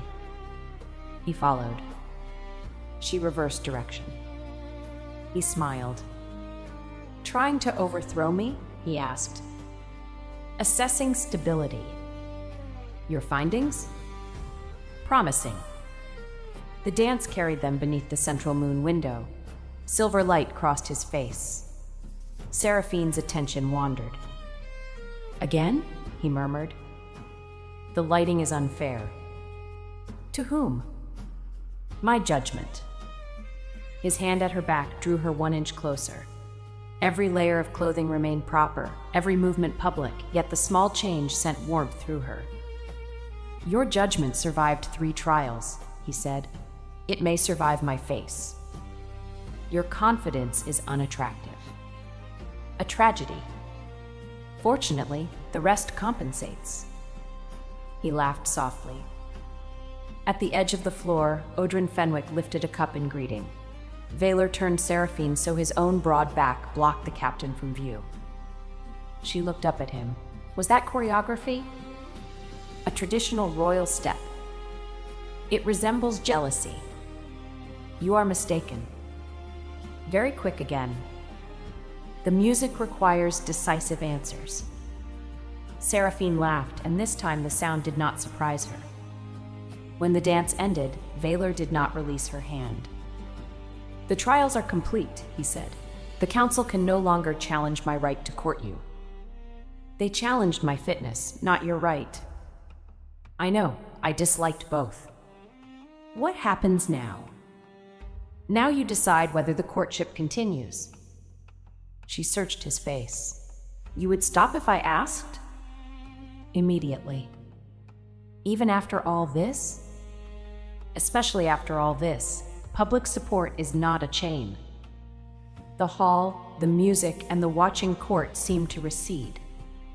Seraphine had once mistaken years of history for certainty. Valor offered certainty only in one matter: she could leave. That freedom made her want to stay. "The courtship continues," she said. His thumb moved over her knuckles. "Good. You sound relieved." "Kings are permitted 1 emotion per festival." "Which did you choose?" "You." The answer stole every clever reply. Valor lifted her hand and pressed a restrained kiss to her knuckles. It was not one of the kisses that changed her life. It was the one that made her realize such kisses were approaching. After the festival, Seraphine expected the court to become easier. Instead, it became stranger. Nobles who had ignored her now brought gifts. Witches who had laughed at her training asked whether she would demonstrate sphere magic for their daughters. 3 unmarried alphas sent formal invitations to dinner despite Valor's public courtship. Valor responded by assigning each man a different royal infrastructure report. "You promised not to frighten them away," Seraphine said when she found the documents on his desk. "I did not frighten them. One has been ordered to inspect sewer gates in February. The city requires functioning sewer gates. You are jealous." "I am governing." "With suspicious focus." He leaned back in his chair. The royal study was warm with firelight. Maps covered one wall. Reports covered every surface except the chair Seraphine occupied. "Would you prefer I accept their invitations on your behalf?" he asked. "No." "Then my approach has produced the desired outcome. I could refuse them myself." "You may, after they complete the reports." She threw a cushion at him. He caught it one-handed. "Violence against the crown," he said. "Administrative correction. I will need a committee." She crossed the room to retrieve the cushion. Valor stood at the same time. They reached it together. His hand closed over hers. Neither moved. Seraphine was suddenly aware of the quiet room, the fire, and the way his coat stretched across his shoulders when he bent. Valor noticed her attention. "You have seen my shoulders before. They remain consistent. I appreciate reliability. A rare quality in men with pretty faces?" The reference to Lucivar was light, but she heard the question beneath it. "Lucivar's face was never the problem," she said. "I liked it honestly. I liked protecting him. I liked being needed." Valor's fingers tightened slightly around hers. "And now?" "Now I am learning that being needed can hide whether one is valued." He straightened, bringing her with him. They stood close, hands still joined around the cushion. "I do not need you to protect my face," he said. "It would be wasteful to let anything happen to it. I need your judgment in the Ward investigation. I value your strength. I want your company. None of those conditions obligates you to love me." Seraphine's breath caught. "You say dangerous things very calmly. I have practice. What do you want from me now?" His gaze moved to her mouth and returned to her eyes. "Permission." The word contained no pressure. Seraphine understood what he was asking. Her first instinct was to think of Lucivar. The memory came, but it did not command her. She remembered a forehead kiss beneath a bell tower, a pearl clasp, and years of hope.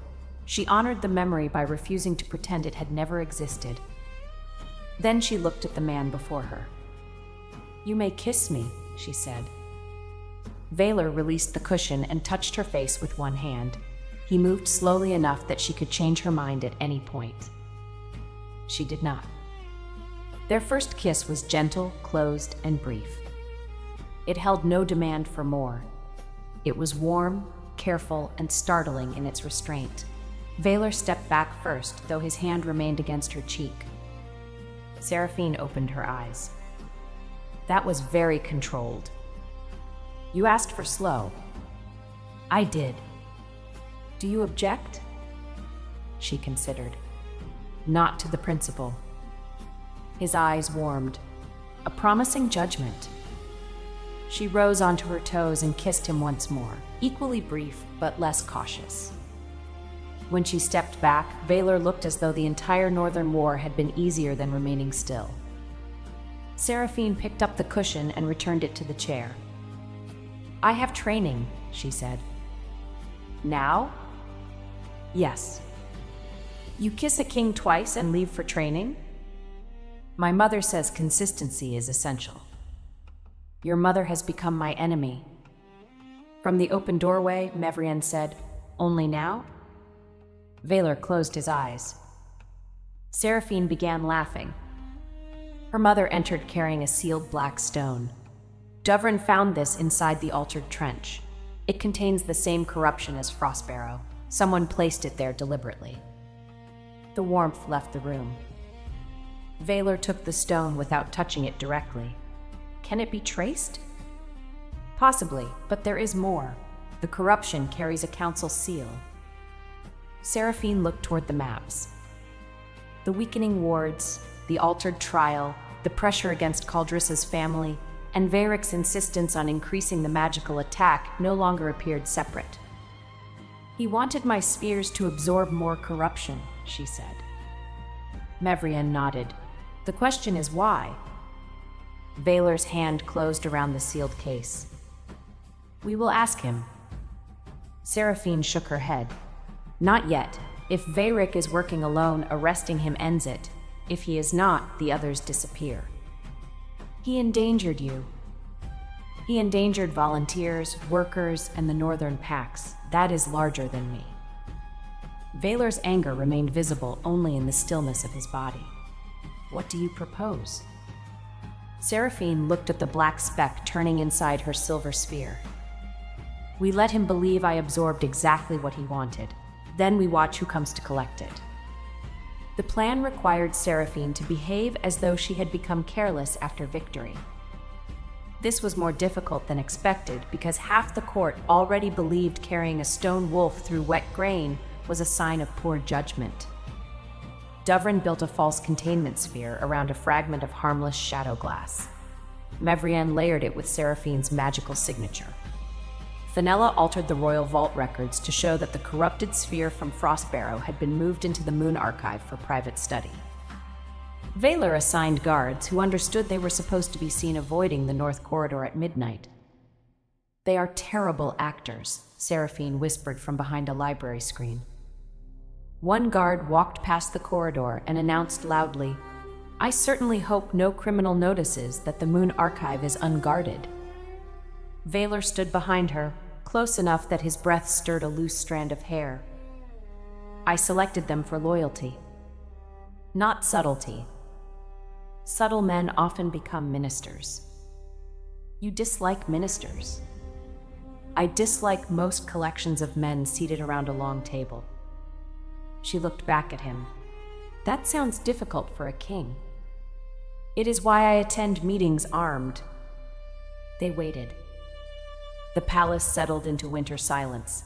Outside, snow pressed white against the windows. Inside the Moon Archive, the decoy sphere glowed within a glass case. A thread of false corruption turned at its center. Near midnight, the North Corridor door opened. A figure in a council robe entered. Seraphine recognized Vayric's assistant, the same narrow young man who had operated the grain ropes during the strength trial. He carried a bronze key and a folded black cloth. He moved directly to the case. Vaylor signaled the guards. Before they could enter, the assistant placed the cloth over the sphere and spoke a phrase in the Old Ward language. The archive floor lit with black lines. "That is not part of our trap," Seraphine said. The lines raced beneath the screen. Vaylor seized her around the waist and threw them both aside as the floor opened. They fell into darkness. Seraphine struck stone, rolled, and landed against Vaylor's armored side. The impact drove the air from her lungs but caused no sharp pain. Above them, the opening sealed. A purple flame rose along the walls. They were in an old ritual chamber beneath the archive. Vayric stood across from them. He no longer looked like a tired council elder.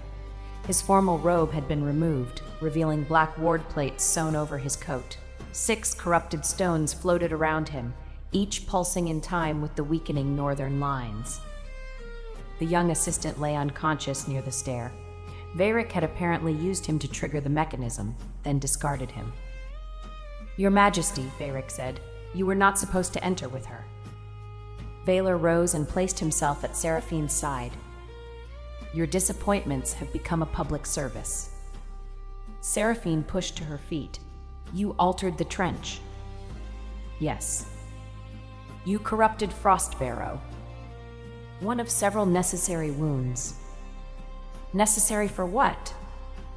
Vayric looked at her with something worse than hatred. He looked with ownership. "The crown has controlled the Moon Wards for 400 years. Kings decide which territories receive stone, soldiers, and repair funds. Councils advise and are ignored. I intended to create failures severe enough that the Pax would grant emergency control to us." Vaylor's voice was cold. "You would destroy villages to increase committee authority. Temporary hardship. Workers nearly died. They did not." Seraphine stepped forward. "Because we arrived." "Because you arrived," Vayric corrected. "Mevrian's daughter, carrying the only magic capable of compressing corruption without dispersing it. I believed your mother exaggerated. Then I saw your first sphere." The 6 stones turned toward Seraphine. Her magic answered painfully. Silver light gathered beneath her skin. Vayric smiled. "Every knot you absorb makes your core more useful. Tonight, you will draw the capital's corruption into one sphere. I will remove it, bind it to the council seal, and present myself as the man who restored the wards. And if the sphere crushes you? Seraphine asked. It will obey the seal. My magic does not obey seals. All magic obeys structure. Mine threw the king into a curtain. Vaylor glanced at her. An important precedent. Varric's expression sharpened. You mistake disorder for freedom.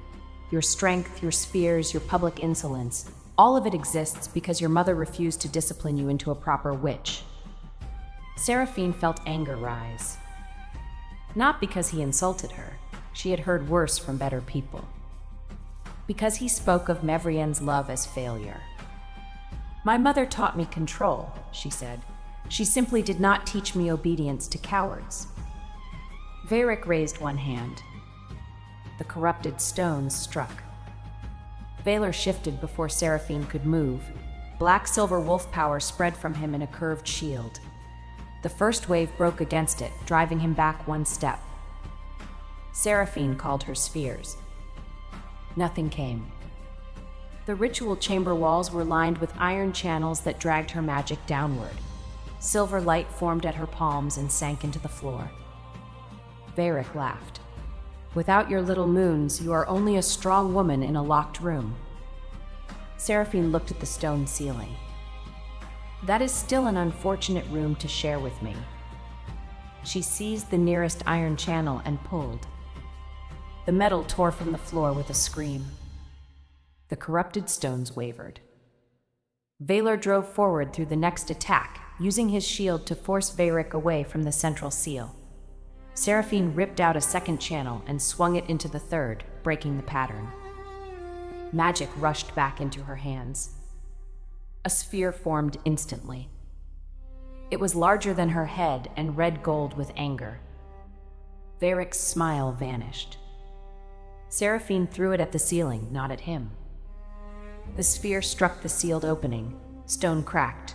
Snow and moonlight poured through. Royal guards shouted above. Varric turned toward the stair.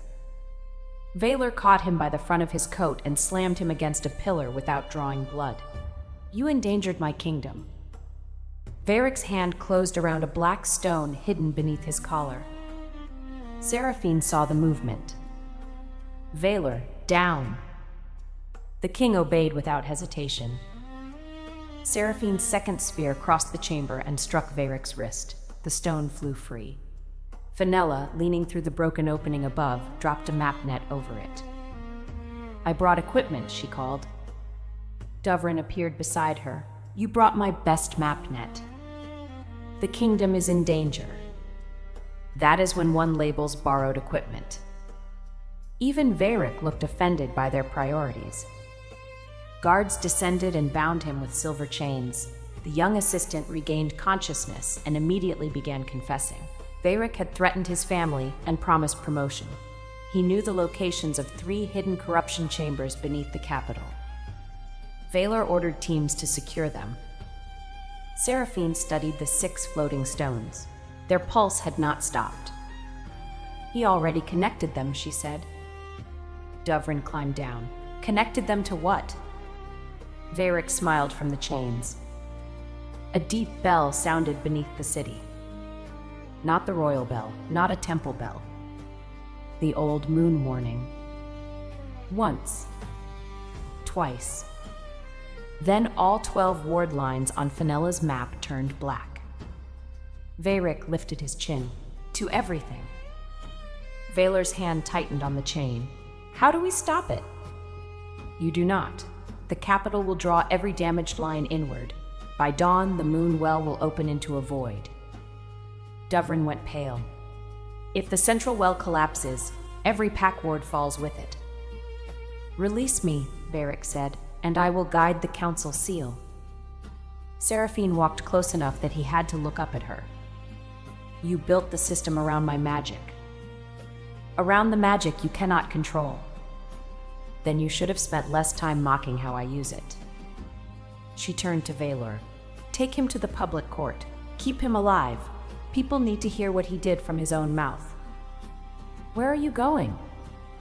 To the moon well. Then I am going with you. The city needs its king.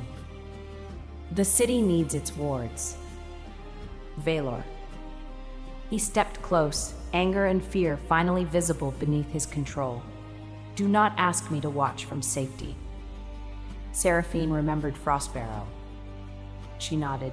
Beside me then, not in front. Beside you. They reached Mooncourt Square as the first cracks opened in the sky. Black lines spread across the winter clouds, converging above the central well. The moon disappeared behind a turning circle of darkness. Across the city, wolf howls rose as pack bonds weakened. People flooded into the streets. Valor climbed the well steps and issued orders. Guards opened the palace shelters. Witches raised temporary barriers around homes. Pack leaders moved civilians away from the square. Lucivar arrived in partial armor, Caldrissa beside him. The southern ward is failing, he said. What do you need? Valor looked at Seraphine. She appreciated that. He did not decide her plan for her. Caldrissa, take every flame witch to the eastern roofs, Seraphine said. Do not attack the darkness. Light the streets so people can move safely. Caldrissa nodded. Done. Lucivar, the old bell tunnels connect to the outer packs. You know them better than anyone. Get the children and elders into the stone shelters. Lucivar hesitated. I can fight here. I know. I need you there. He looked as if he wanted to argue, then recognized the trust hidden inside the task. I will do it, he said. He ran. Mevrienne reached the well with Dovrin and Fenella. Her braid had come loose, silver-streaked hair whipping in the wind. The corruption is gathering below the city, she said. Your spheres can contain it, but not one at a time. How many? As many as you can create. I can control 6. You controlled 6 in a trial designed by ordinary witches. This is your shape, Seraphine. Stop measuring it with our limits. Her mother placed both hands around Seraphine's face. I told you when you were 7 that your magic was real. I believed you. Believe me once more. You are ready to discover what it wants to become. The ground shook. A section of the well wall exploded outward. Valor turned, shielding Seraphine and Mevrienne from stone with his armored body.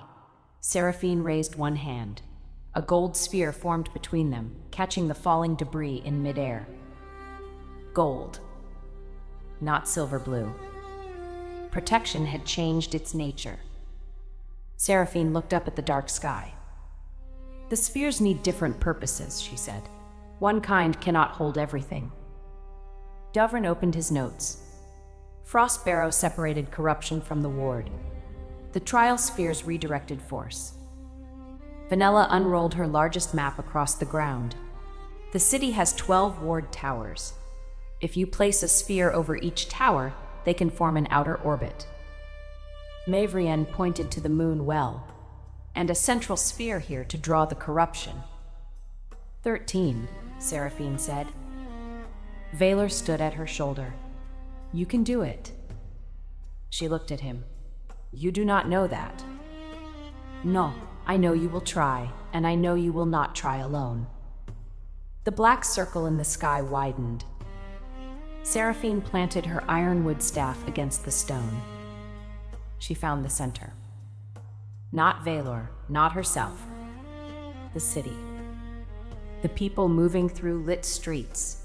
The quarry workers in the north, the villages sharing one bridge. Her mother, who had believed before there was proof. Fenella arguing with maps. Caldrissa choosing courage after choosing badly. Lucivar guiding children through tunnels he once used to hide from bullies. Valor beside her, strong enough not to fear her strength. Protect them. A gold sphere rose over the first ward tower. Then a second. Seraphine's knees shook. Valor placed one hand at her waist. Mevrienne placed a hand between her shoulders. A third sphere formed. Across the square, witches joined hands. Dovrin called tower positions. Fenella adjusted angles on the map. 4, 5, 6. Each sphere floated above a different tower, bright enough to turn night into pale dawn. The void pulled harder. Seraphine tasted iron and cold. Her magic wanted to collapse inward. She remembered every broken wand, every laugh, every child who had said she was not a real witch because her power refused to move like theirs. She stopped asking it to move like theirs. 7 spheres became 8. 8 became 10. The city disappeared behind light. At the eastern roofs, Caldrissa's flame witches raised lines of gold fire that marked safe roads. At the bell tunnels, Lucivar's voice carried orders through the stone. The 11th sphere formed above the southern tower. The 12th rose over the palace. The outer orbit was complete. Now the central sphere. Black magic surged from every street crack toward the moon well. Seraphine drew it upward. The central sphere appeared as a tiny purple point. It grew. And grew. The weight drove Seraphine to one knee. Valor went down with her, arm locked around her middle. "Stay with me. I am here. Tell me what you see." "Your face."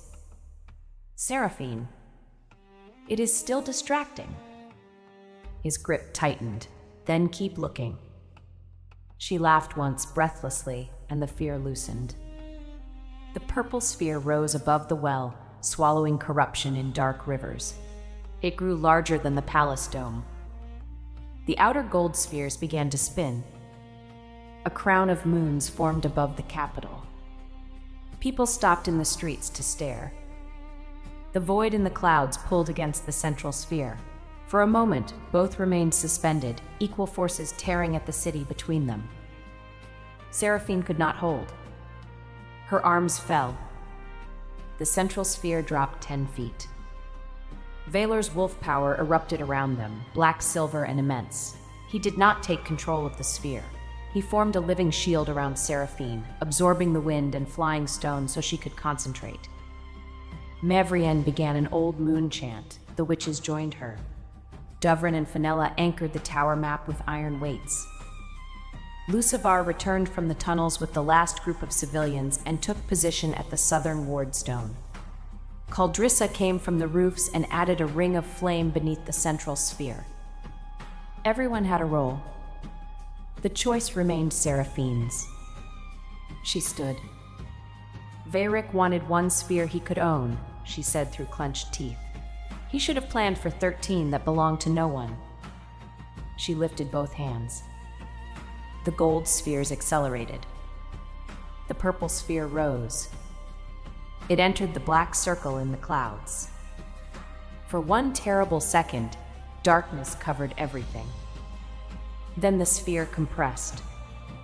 The void folded inward around its center, shrinking from a storm to a tower, from a tower to a shield, from a shield to a plum-sized point of purple light. Seraphine closed her fist. The point vanished.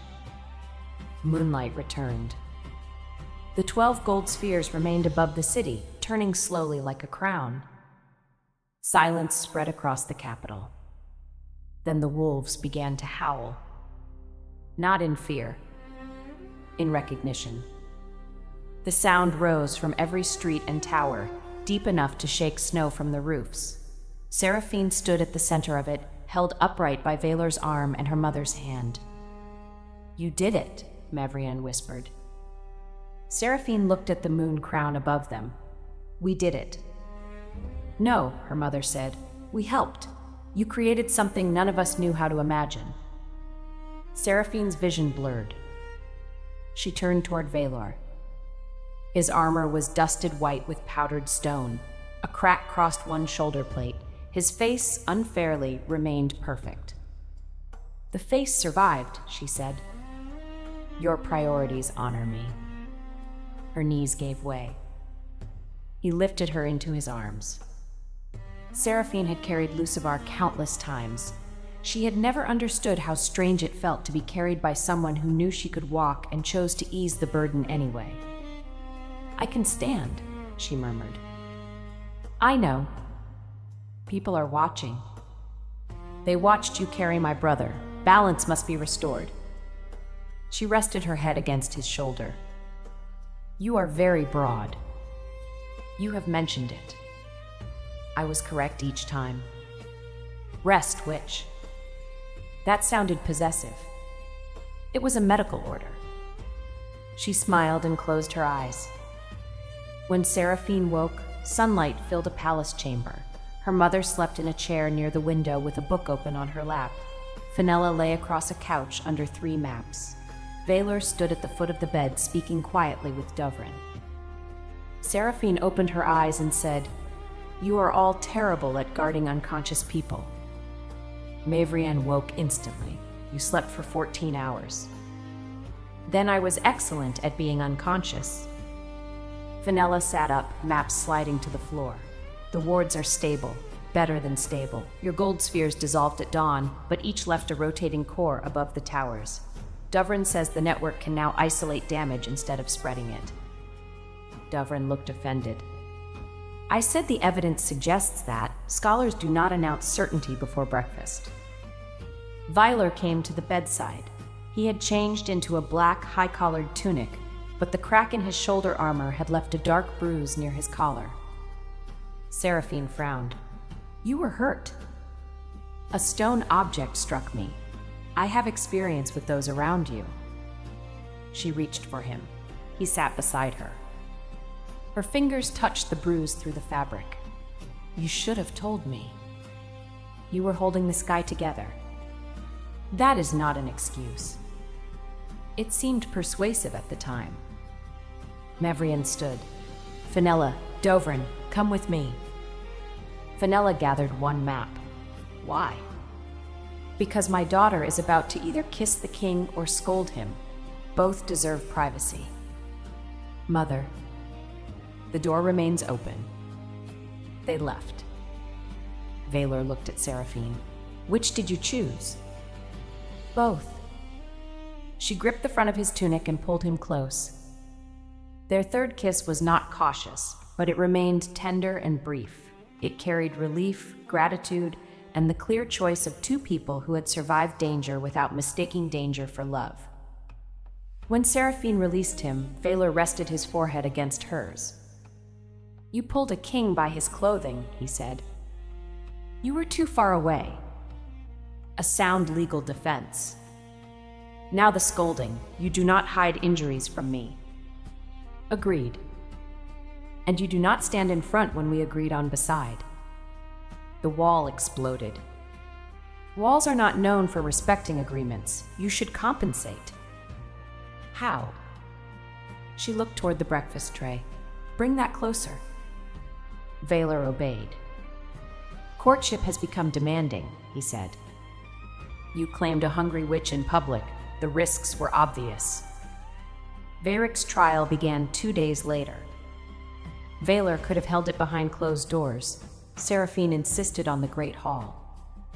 The same packs that watched her rejection deserved to hear how their wards had been endangered. The quarry workers sent written testimony. The village leaders described lost crops. Caldrissa produced the debt contracts Varric had used to control her family. The young assistant testified under protection. Varric denied nothing. He argued that the council deserved greater power and that temporary suffering would have produced necessary reform. Seraphine stood before him in a dark blue gown, her ironwood staff in one hand and a small gold sphere hovering above the other. You are strong, Varric told her, because I forced you to become strong. The hall reacted with disgust. Seraphine did not. No, she said. My mother taught me. I trained. My friends helped. The king stood beside me. The workers at Frostbarrow trusted me. Caldrissa chose to speak. Lucivar carried people to safety. You created harm. Do not steal credit for what others built while repairing it. Varric's face finally changed. He had expected hatred. He had not expected to be made irrelevant. The council voted unanimously to strip him of rank and property. Because his plan had knowingly risked thousands of lives and included treason against the crown, the royal judges sentenced him to death under kingdom law. No punishment was carried out in public. His seized estates were divided among the damaged northern villages and the capital shelters. The assistants who had acted under threat received labor sentences repairing the wards they had helped damage. Those who had volunteered for the conspiracy lost titles and wealth. Caldrissa's family lands were restored only after an independent review. She did not return to Lucivar's side. Instead, she accepted a position leading the capital's emergency flame wardens. "I do not expect friendship," she told Seraphine after the trial, "but I would like the chance to become someone you do not regret defending." Seraphine considered her. "Report to Frostbarrow in spring. Isabet needs flame channels cut through the eastern quarry." Caldrissa looked alarmed. "Is that forgiveness?" "It is labor. Forgiveness may develop while you are carrying stone." "I am not very strong." "You will be." For the first time, Caldrissa smiled without calculation. "Fair." Lucivar requested a private meeting a week later. Seraphine agreed to meet him in the old Bell courtyard, where he had once fastened his grandmother's pearl clasp at her throat. Winter sunlight lay across the stones. The fountain she had repaired as a child still stood in the corner. One carved wolf leaned slightly because 11-year-old Seraphine had refused to wait for a mason. Lucivar arrived without royal colors. He looked as handsome as ever. Seraphine noticed because honesty did not require blindness. She simply no longer confused beauty with safety. "The southern children reached the shelter," he said. "All of them." "I heard. You did well." He looked down. "I kept thinking of the blizzard when you carried me to the healers. You complained the entire way." "My boots were wet." "You were unconscious for half of it and still complained." A faint smile appeared, then vanished. "I loved you." Seraphine's chest tightened, but the pain no longer controlled her breathing. "I know. Part of me still does." "I know that too." "Then how can you choose him so quickly?" She looked at the leaning stone wolf. "I did not choose him in one morning. I accepted the chance to know him. Then he kept making choices that allowed love to grow. I could do that now." "Perhaps you can, for someone else." Lucivar closed his eyes. "I was afraid. The council said the southern packs would never accept you. They said your failures would become mine. Caldrissa's magic was visible, easy. I understand why you were afraid." Hope entered his face. Seraphine continued, "Understanding is not returning." The hope disappeared. "Was everything between us worthless?" he asked. "No, that is why it hurt." She stepped closer and placed the crooked stone wolf charm she had made for him as a child into his hand. He had returned it after the ceremony, but she had carried it since. "You were my first love," she said. "I do not need to make you a monster in order to leave you. You were kind many times. You were brave many times. You also abandoned me when choosing me required courage. All of those things are true." His fingers closed around the charm. "I am sorry," he whispered. "I believe you. Will you forgive me?" "One day, perhaps completely. Today, enough to hope you become better, not enough to become yours." Tears shone in his gray eyes. Seraphine's old instinct urged her to hold him until he stopped hurting. She did not obey it. Compassion did not require resuming the role that had emptied her. Lucivar drew a slow breath. "He has loved you a long time." "He told you?" "He did not need to. He looked at you that way even when we were young. I thought he was watching me." Seraphine laughed softly. "You have always been very confident about your face. You encouraged it. That was one of my mistakes." He laughed too, though tears remained. They parted without bitterness, but not without consequence. Lucivar left for the southern territories the next morning. He remained Alpha, but the council stripped away the special succession advantage he had pursued. He would have to earn his people's trust without borrowing Seraphine's strength or Caldrissa's magic. Seraphine watched his carriage leave from the palace wall. Valor joined her but said nothing. He apologized, she said. Did it help? Yes, it also hurt. Both can be true. She looked at him. You have been speaking to my mother.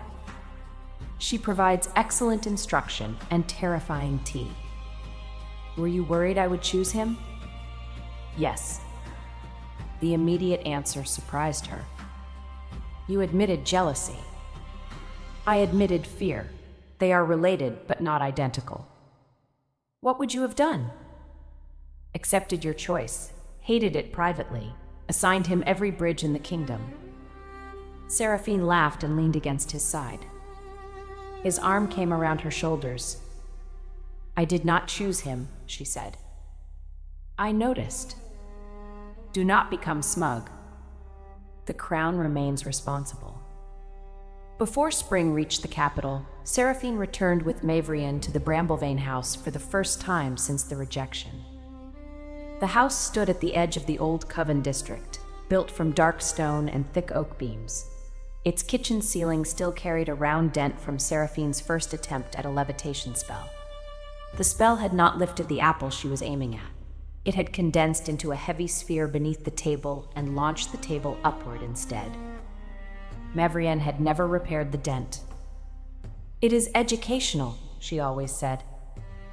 Vyler insisted on accompanying them with only 4 guards. He said the weakened wards still required caution. Seraphine suspected he also wanted to inspect the place where she had grown up. He entered the kitchen and looked at the ceiling. Your magic had ambition, he said. The table had poor balance. You blamed the furniture at 8? Mother taught me to examine all possible causes. Mavrian set a kettle over the fire. She also blamed the floor, the apple, and the season. Winter magic behaves differently, Seraphine said. It was summer. Valor removed his cloak and hung it from the old iron hook. The hook bent. Seraphine caught the cloak before it fell. The king is too heavy for the house, she said. The cloak contains armor plates. An excuse. A documented fact. Mavrian handed him a hammer. Then document a stronger hook. The Alpha King of 12 Packs spent the next half hour repairing the kitchen wall while Seraphine made tea. 2 of the guards stood outside the window trying not to look entertained. Valor drove the final iron brace into place. Your mother gives orders as if she owns the crown. She does not need the crown, Seraphine said. People obey because they value continued breathing. Mavrian poured the tea. Correct. A knock came at the front door. 3 adults waited outside, a broad-shouldered miller named Petavar, his sister Lyrienne, and a red-haired blacksmith called Hadric. Seraphine recognized them immediately. As children, they had been the most persistent members of the group who mocked Lucivar and later mocked her failed magic. Petavar had once put Lucivar into a feed barrel. Seraphine had put Petavar through the side of that barrel. He looked at Valor behind her and nearly forgot how to speak. Lady Seraphine, he began, Your Majesty, Great Witch. Mavrian folded her arms. You may choose fewer titles and reach the purpose faster. Lyrienne held out a covered basket. We came to apologize. Seraphine looked at the basket. Is the apology baked? Partly. Promising. Come inside. They sat around the old kitchen table, which had been reinforced so many times that it contained more iron than wood. Petavar placed both hands around his cup. When the moon crown appeared over the city, he said, my youngest daughter asked whether the witch who made it was the same girl I used to call an empty wand. Seraphine waited.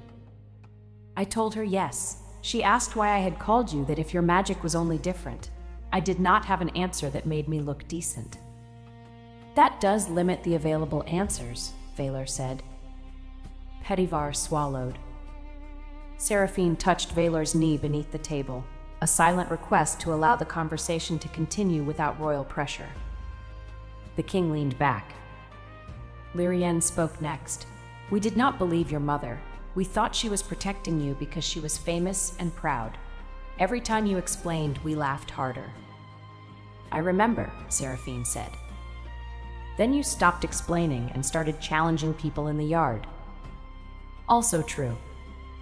Hadrick rubbed one shoulder as if an old memory still ached. "You threw me into a hedge. You cut my training rope." "I did. The hedge was fair." Petivar looked toward Mavrian. "You always stood behind her. We told ourselves you encouraged violence." Mavrian's eyes cooled. "I encouraged consequences. Seraphine received them when she began a fight. So did anyone who began one with her. You dislike the second part." "Yes," he admitted. The direct answer softened something in the room. Seraphine opened the basket. Inside were moon-shaped cakes, one of them flattened on one side. "Why is this one damaged?" she asked. Lyrienne looked embarrassed. "My daughter tried to make it float. It struck the wall." Seraphine smiled. "Does she want help?" "After the way I treated you?" "Your daughter did not treat me any way." Lyrienne's eyes filled. "She is 10. Her magic makes square flames. The academy teachers keep telling her fire should rise in points, not corners. She has begun hiding her hands." Seraphine set down the cake. The apology mattered. The child mattered more. "Bring her to the new school when it opens," she said, "and tell her not to flatten the corners before I see them." Lyrienne covered her mouth. Petivar said, "You forgive us?" "I accept that you are ashamed and trying to change. Forgiveness is not a gate that opens once. It is more like rebuilding this table, many braces, repeated work." Valor examined the table. "This object has survived admirably." "It learned after the ceiling incident," Seraphine said. Hadrick pushed the basket closer. "There are 12 cakes. That is an excellent first brace." They stayed until the tea was gone.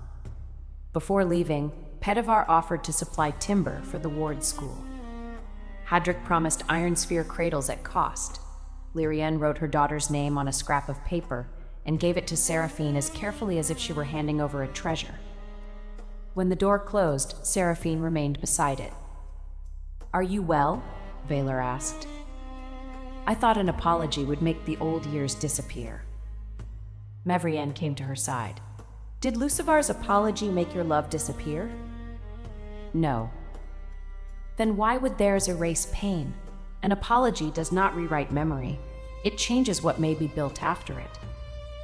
Seraphine leaned her head against her mother's shoulder, as she had done after childhood fights. "You never doubted me," she said. "I doubted your explanations for broken household objects." "Not my magic." "Never your magic."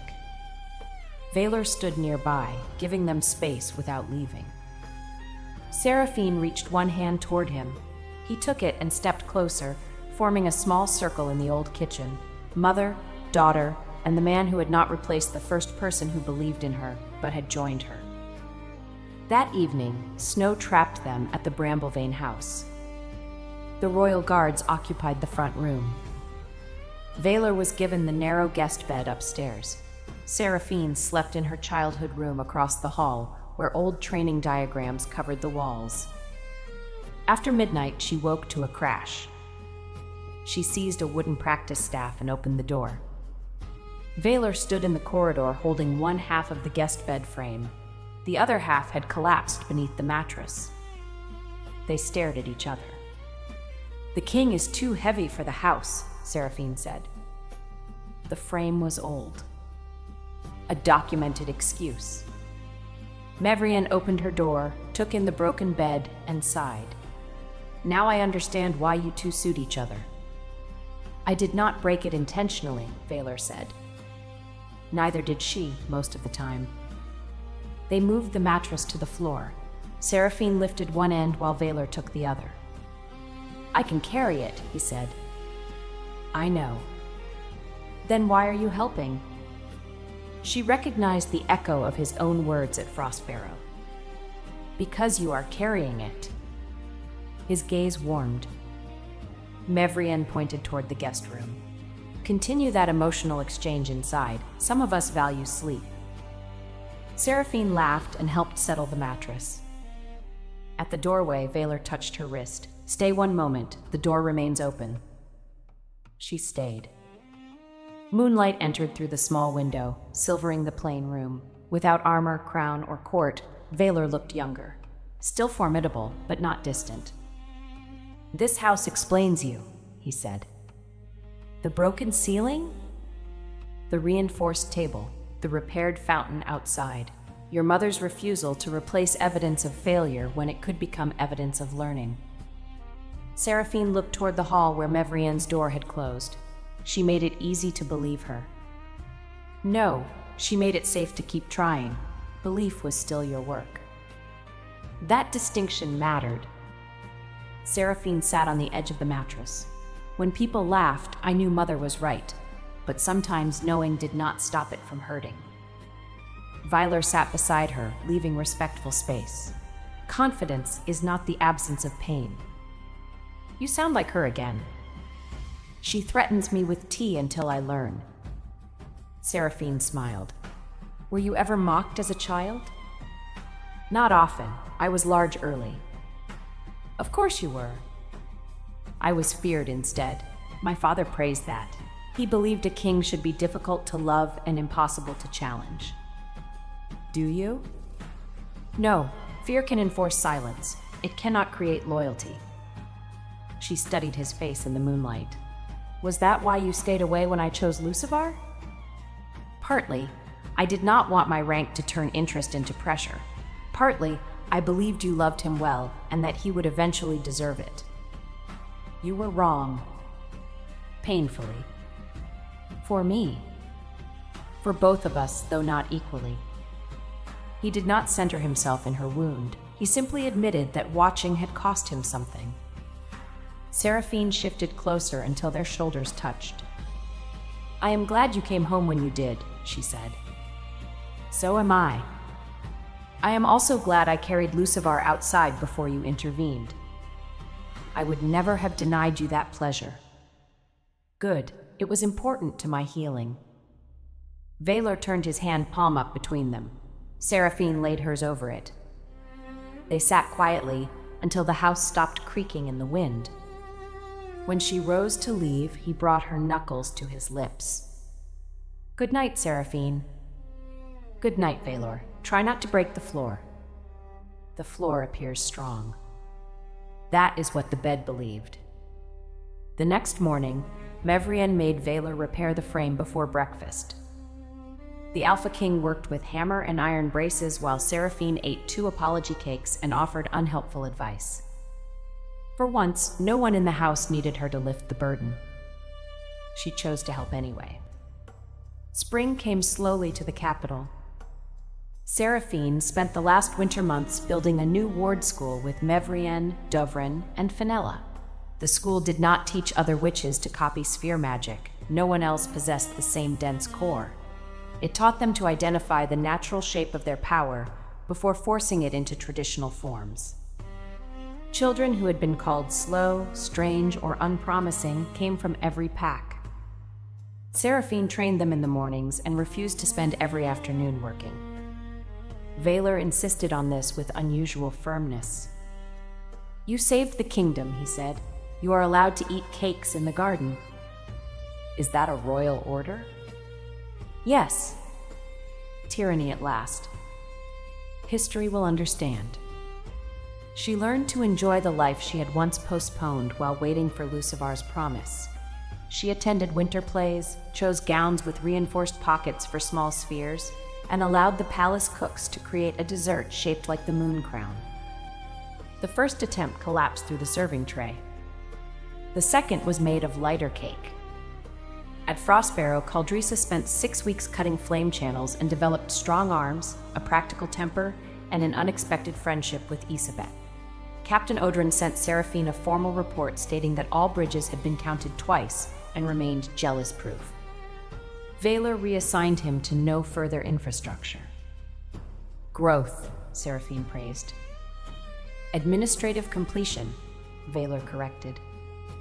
Fenella became deputy wardmaster. She labeled every map net after Dovrin threatened to lock the supply cabinet. Mevrian accepted a seat on the Crown Council only after Seraphine made Valar promise that meetings would contain fewer men at long tables. How? He asked. Shorter tables. He ordered round ones. The kingdom adjusted to the sight of its Alpha King being openly courted by a witch who could carry him. That rumor began after a training accident in which a practice tower collapsed. Valar pushed Seraphine clear, injured his ankle, and attempted to walk back to the palace. She watched him limp for 3 steps. Then she lifted him into her arms. The royal guards looked away with heroic discipline. "Put me down," Valar said. "Inside the palace?" He recognized the question. That detail was not specified. Seraphine carried him across the entire courtyard while servants applauded. Valar endured it with dignity until Odron, visiting from Frostbarrow, called, "Very elegant, King." Valar assigned him one final bridge. At the beginning of summer, the 12-pack leaders returned to the Hall of 12 Moons. This time, there was no trial and no rejection ceremony. The moon crown cores glowed above the city towers. The repaired black throne stood on the dais, though Lucivar's ceremonial chair had been moved permanently to the outer landing as a public bench. Citizens often sat in it to eat chair-shaped bread. Seraphine entered beside her mother. She wore a full, high-collared gown of deep blue velvet reinforced with silver thread. Her thick, dark hair flowed past her hips, braided away from her face and decorated with small moonstone pins. No fragile wand hung at her belt. She carried her ironwood staff, and 3 small spheres moved quietly around her shoulders. Valar waited before the throne in black and silver. He had not announced what he intended to ask. He had requested only that she come willing to make a public choice. The symmetry was not lost on anyone. He descended the dais and stopped before her. "Seraphine Bramblevain," he said, "when my brother rejected you in this hall, I claimed the right to court you. I did not claim your future." The court listened in complete silence. "You have protected this kingdom with strength, magic, judgment, and a refusal to permit fools to remain comfortable. You have stood beside me when I was king and when I was merely a heavy man near a collapsing quarry." Seraphine's mouth twitched. Valar continued, "I ask you now, before the same packs that once mocked you, whether you choose to become my mate and queen." He held out his hand. Seraphine looked around the hall. Caldrissa stood with the Flame Wardens, wearing practical crimson and smiling. Fenella held a map she had been forbidden to bring to the ceremony. Dovrin stood beside her, pretending not to notice. Odrin represented Frostbarrow. Mavrian watched her daughter with pride and no surprise. Lucivar was not present. His absence did not create a hole in the room. Seraphine looked at Valar. His face remained a remarkable argument. His body, fully clothed in formal black, remained equally persuasive. But those were no longer the reasons her heart moved toward him. She remembered him stepping to her side instead of in front. She remembered his hand anchoring her magic without directing it. She remembered that he had loved her quietly while respecting her choice to love someone else. She remembered that he could carry power without demanding that everyone around him become smaller. "I choose you," she said. The hall erupted. Valar's composure broke into a real smile. Seraphine pointed one finger at him. "With conditions." The hall quieted again. "Naturally," he said. "The ward school remains independent. My mother may criticize the crown without punishment. Fenella receives a larger map budget. Caldrissa's Flame Wardens answer to emergency law, not noble families. And no man who speaks to me is assigned sewer inspection merely for being handsome." Valar glanced at Odrin. "The last condition is dangerously broad. Accept it." Very well, they will be assigned bridges instead. Valor. I accept all conditions. Mevrian called from behind Seraphine, add cake in the garden twice a week. Mother. Queens require rest.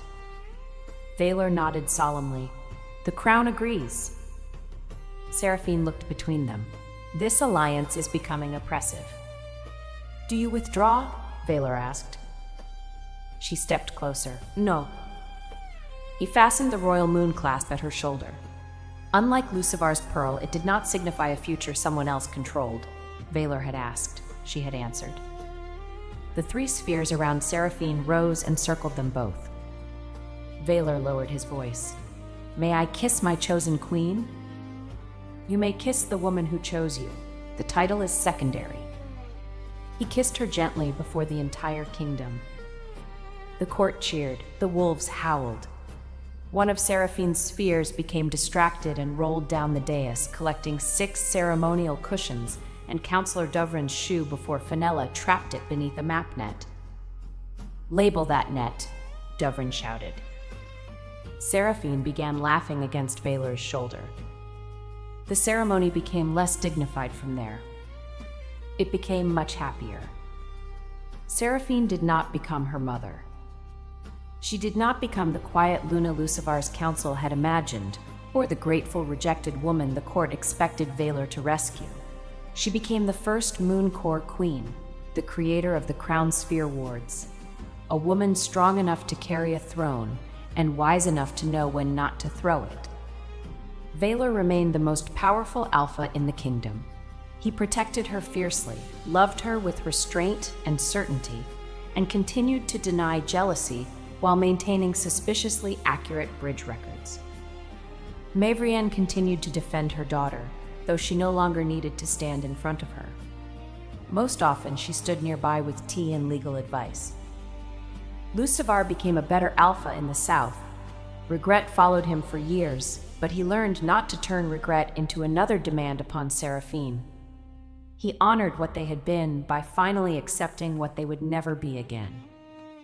Caldrissa rebuilt her family lands through work rather than marriage and became one of the kingdom's most trusted emergency wardens.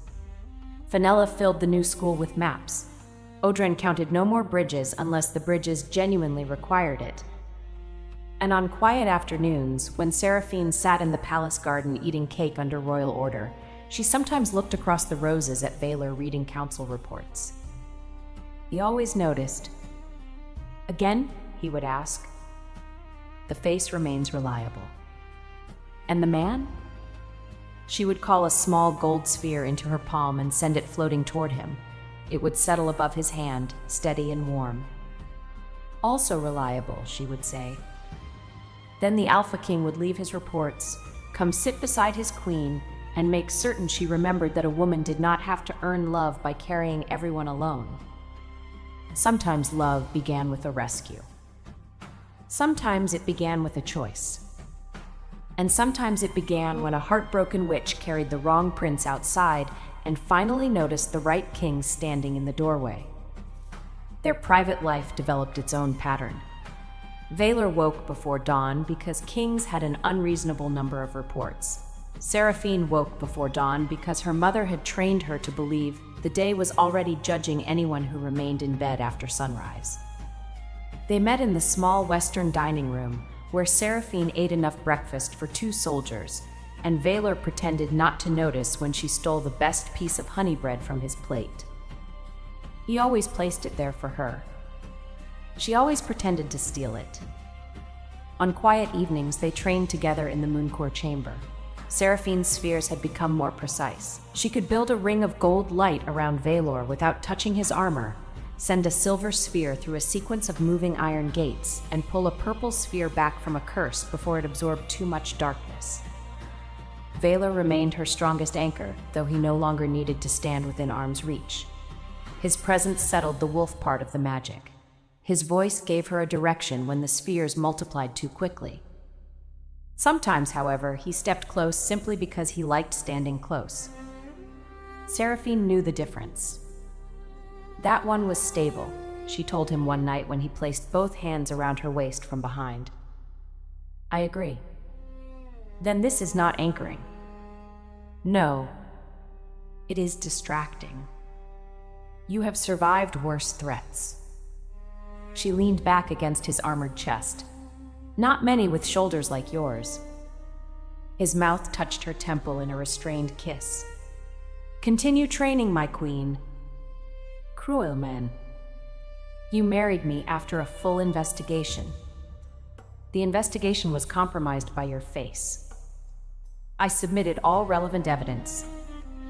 The first sign that something had changed came during a spring council meeting.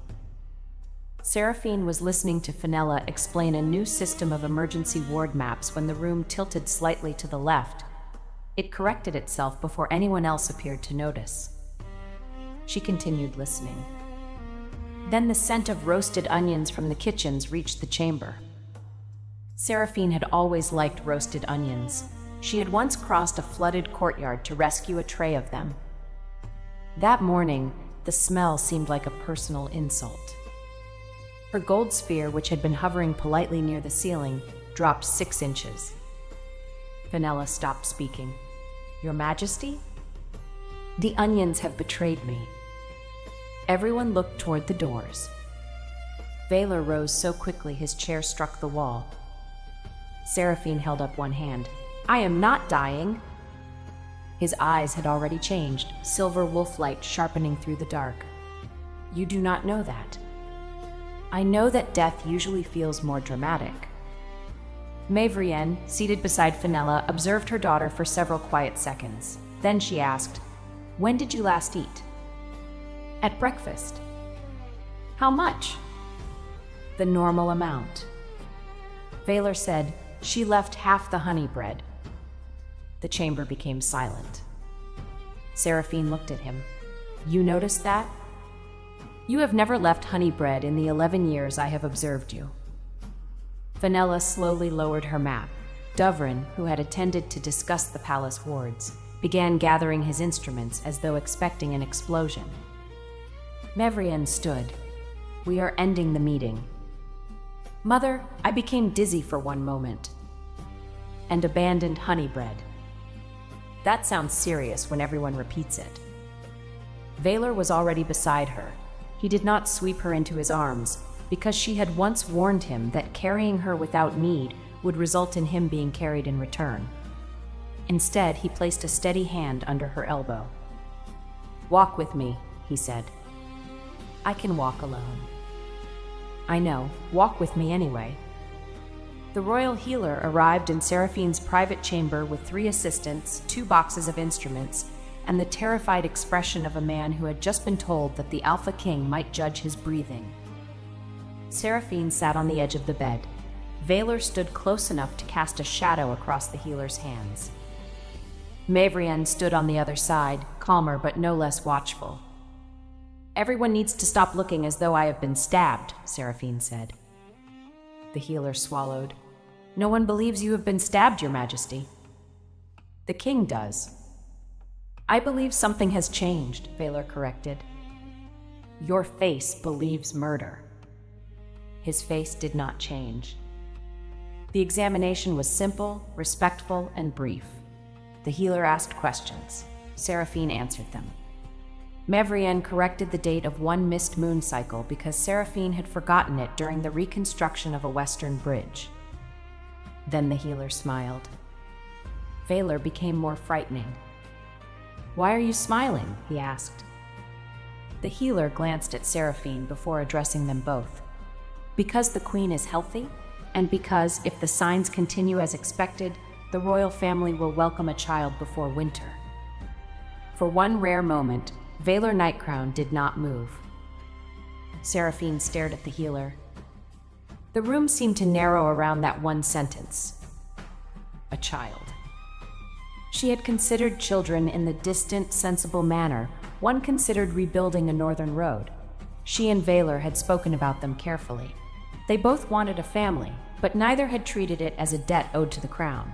They had agreed that the kingdom already possessed heirs through several royal branches, and that Seraphine's body would never become a public schedule. Yet now the future had changed quietly inside her, while she argued over timber and stole honey bread. Her hand moved to her abdomen, though there was nothing to feel yet. Vyler lowered himself before her.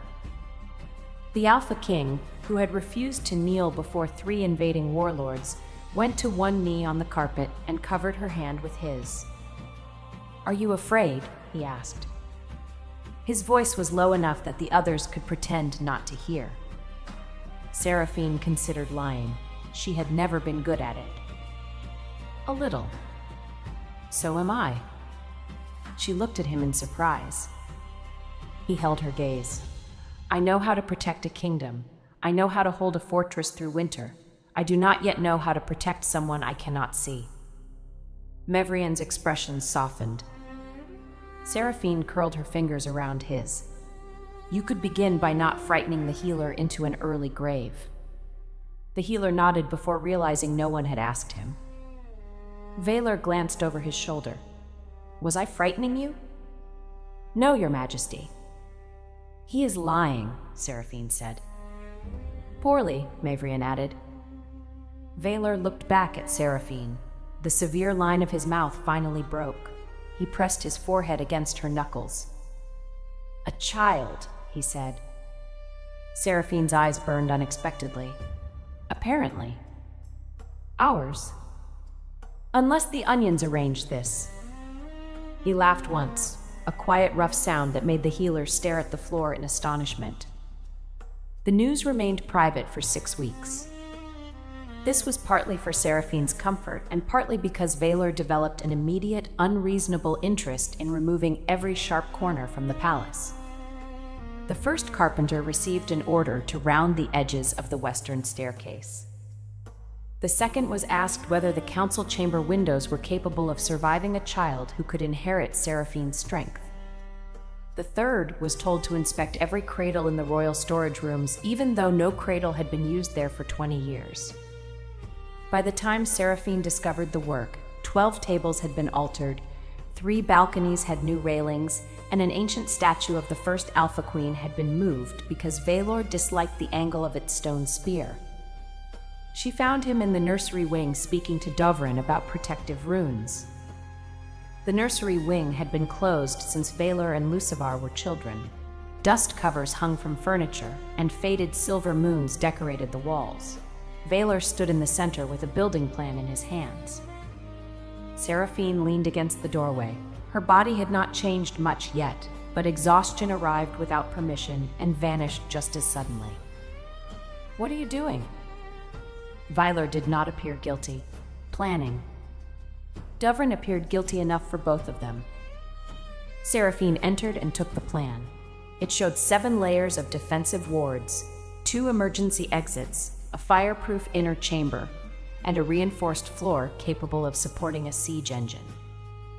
Are we raising a child or storing royal artillery?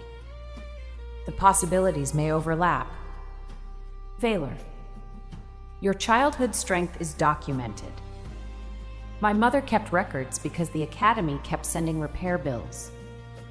At 3 years old, you pulled a gate from its hinge. It was a small gate. Dovrin coughed into his hand. Seraphine turned to him. Was it a small gate? The surviving hinge suggests otherwise. Vaylor folded his arms. Seraphine looked around the dusty chamber. Beneath the absurd plans, she saw something else. Vaylor had grown up in these rooms after losing his own mother young. He had never spoken much about the empty nursery, or the way responsibility had settled on him before his shoulders were broad enough to carry it. He was not only preparing for danger, he was trying to build the safety he had once needed. Her irritation softened. She gave the plan back to him. Keep the fireproof chamber. Remove the arrow slits. They are observation openings. They point toward the corridor. A corridor can become hostile. Remove them. Very well. And no guards inside the nursery unless there is an actual threat. Our child will not grow up surrounded by soldiers. Vaylor's jaw tightened, then eased. Agreed. One more thing. Name it. The cradle will be built by my mother. Dovrin blinked. The Great Witch builds furniture? Mevrian's voice came from behind them. Better than your last apprentice.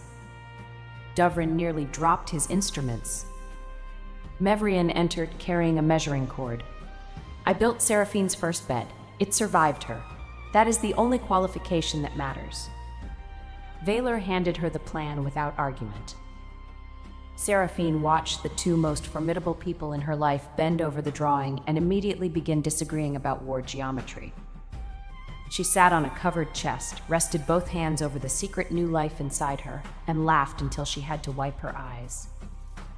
As the months passed, Seraphine discovered that pregnancy did not make her fragile, but it did make her body unpredictable. Her strength remained.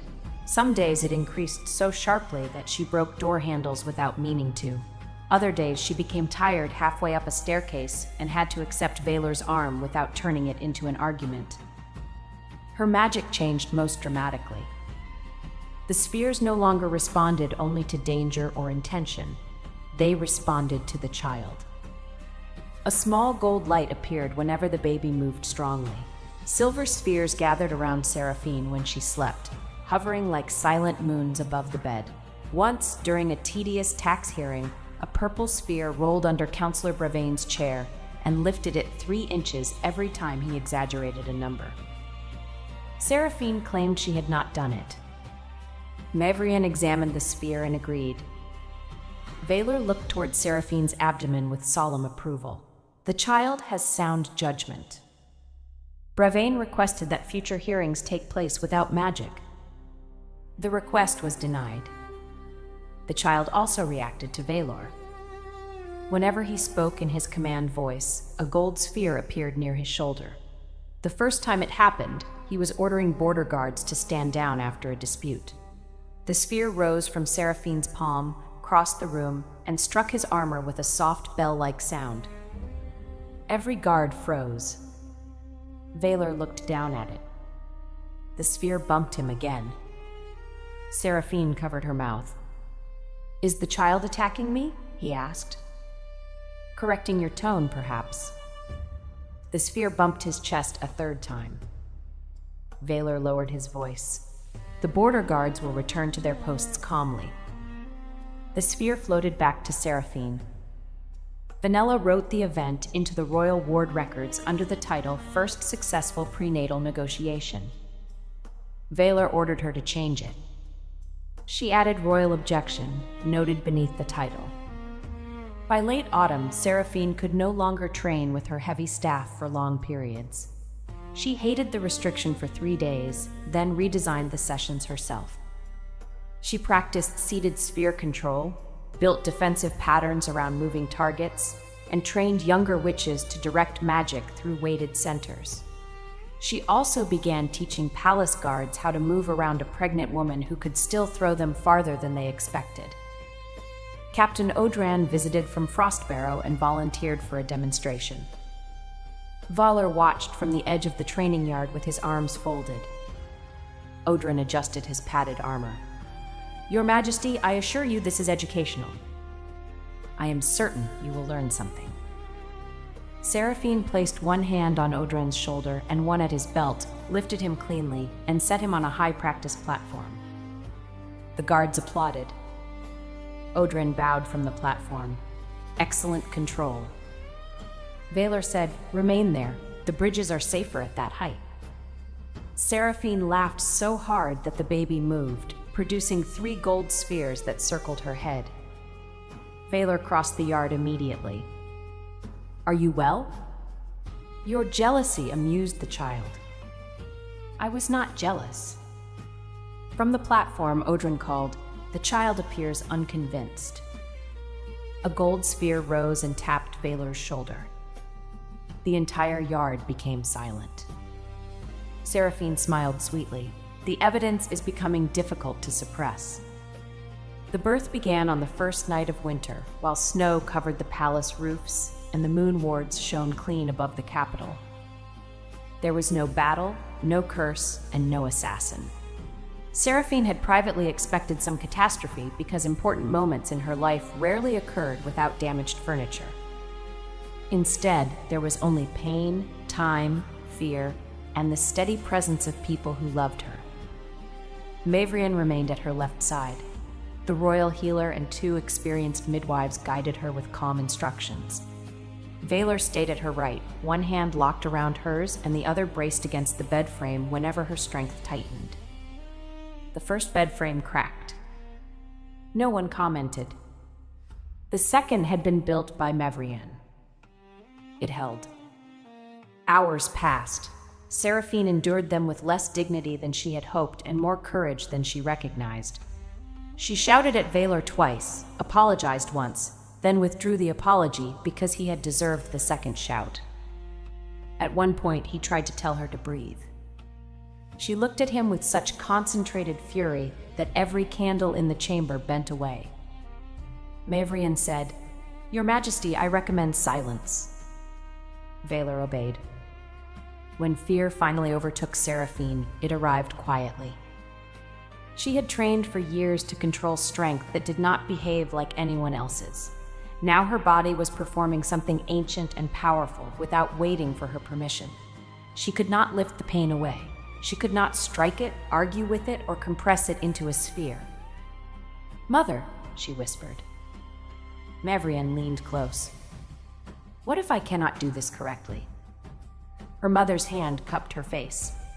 "There is no performance to pass. You are not being judged. You are bringing your child forward, and you are not alone." Valor bowed his head over Seraphine's hand. "You never have to prove strength to me." The words settled where command could not. Seraphine breathed. She listened to the midwives. She accepted help without treating it as failure. When the next wave came, she did not fight her own body. She moved with it. Near dawn, the room filled with a newborn cry. Every silver ward in the palace flashed gold. A tiny sphere of warm light appeared above the bed. Seraphine collapsed back against the pillows, laughing and crying at once. The midwife placed a wrapped child against her chest. Their daughter had a full crown of dark hair, a furious little face, and one fist clenched beneath her chin as though prepared to file a complaint against the world. Valor stared at her. The Alpha King had faced armies without blinking. Now his eyes shone openly. "She is small," he said. Seraphine laughed weakly. "That is generally how they begin. She has your hair. She has your disapproving expression." The baby opened her eyes. They were dark at first, but a line of silver light passed through them. Valor touched one careful finger to her hand. She gripped it. His entire body went still. "Strong," he whispered. "Do not start measuring her grip before breakfast." I said one word.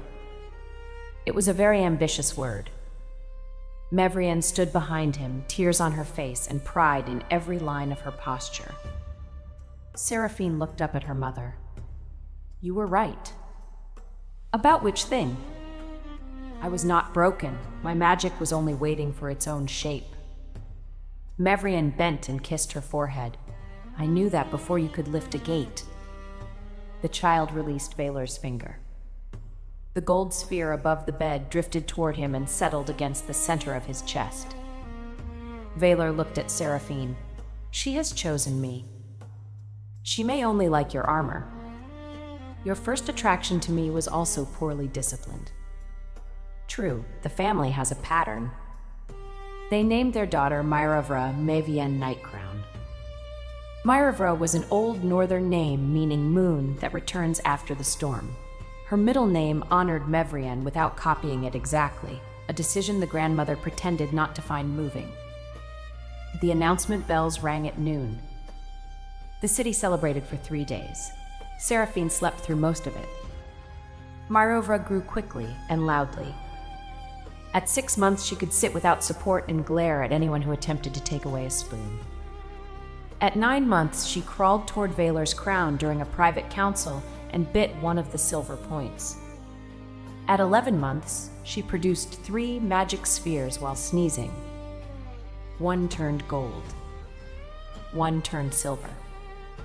The third became extremely heavy and dropped through a small side table. Dovrin examined the whole. "Dense core," he said. Seraphine folded her arms. "Do not sound pleased. I have spent years studying a unique magical system. Now there are two. The second one eats paper."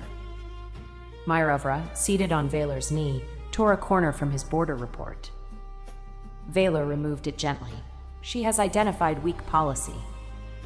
Dovrin began designing a child-safe sphere chamber. Mevrienne rejected the first design because it resembled a prison.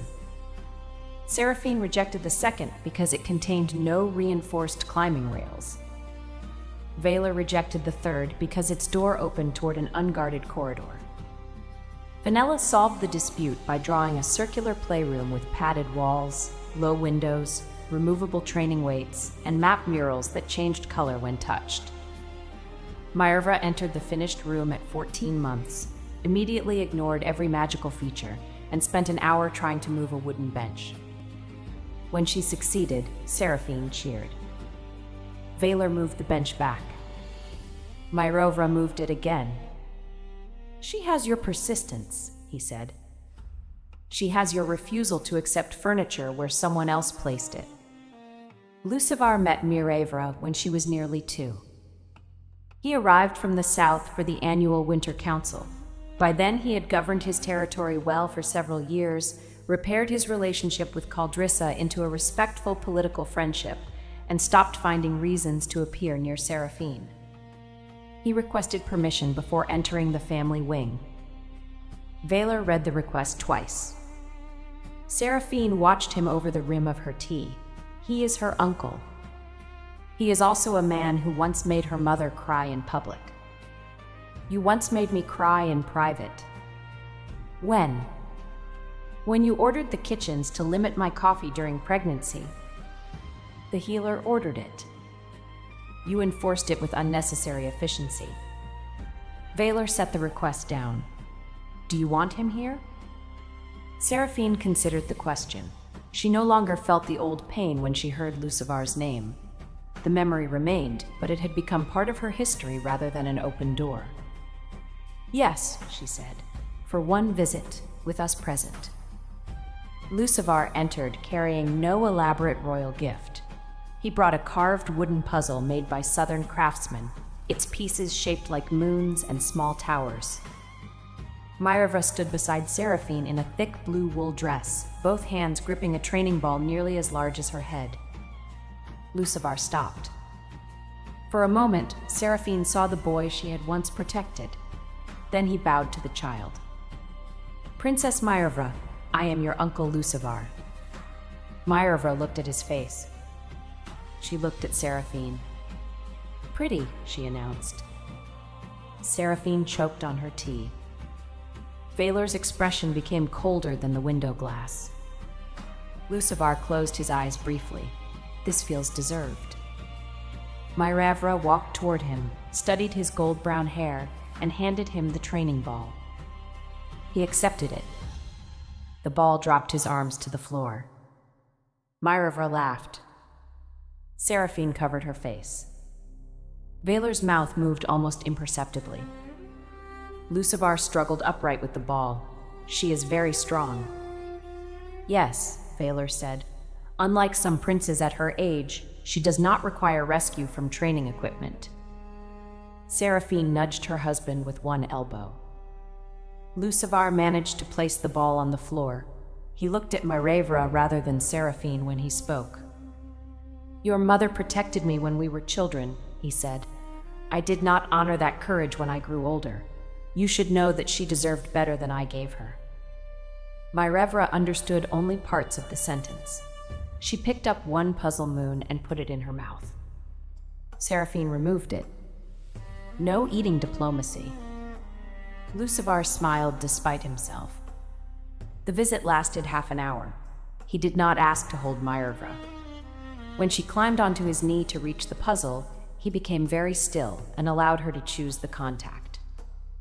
After he left, Vaylor stood at the window in silence. Seraphine came behind him and wrapped both arms around his waist. You behaved well. I spoke only one unnecessary sentence. 2. The second was necessary to me. She rested her cheek between his shoulder blades. She liked his face. A serious hereditary weakness. She likes yours more. He turned within her arms. How can you know? When she sees Lucivar, she says pretty. When she sees you, she runs. As though summoned, Maierva shouted from the next room, Father! Valar's entire expression changed. He crossed the chamber before the second call. Seraphine followed more slowly, smiling.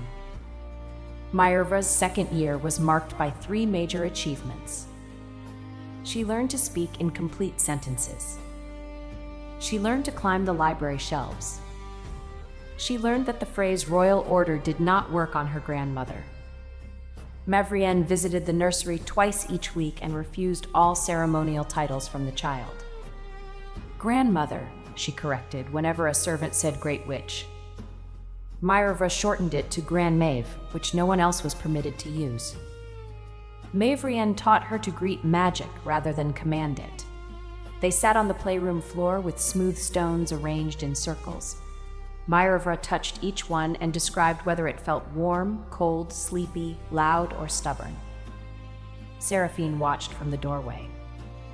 She remembered sitting with her own mother in a much smaller cottage, listening while Mevrienne explained that magic did not become false merely because others failed to recognize it.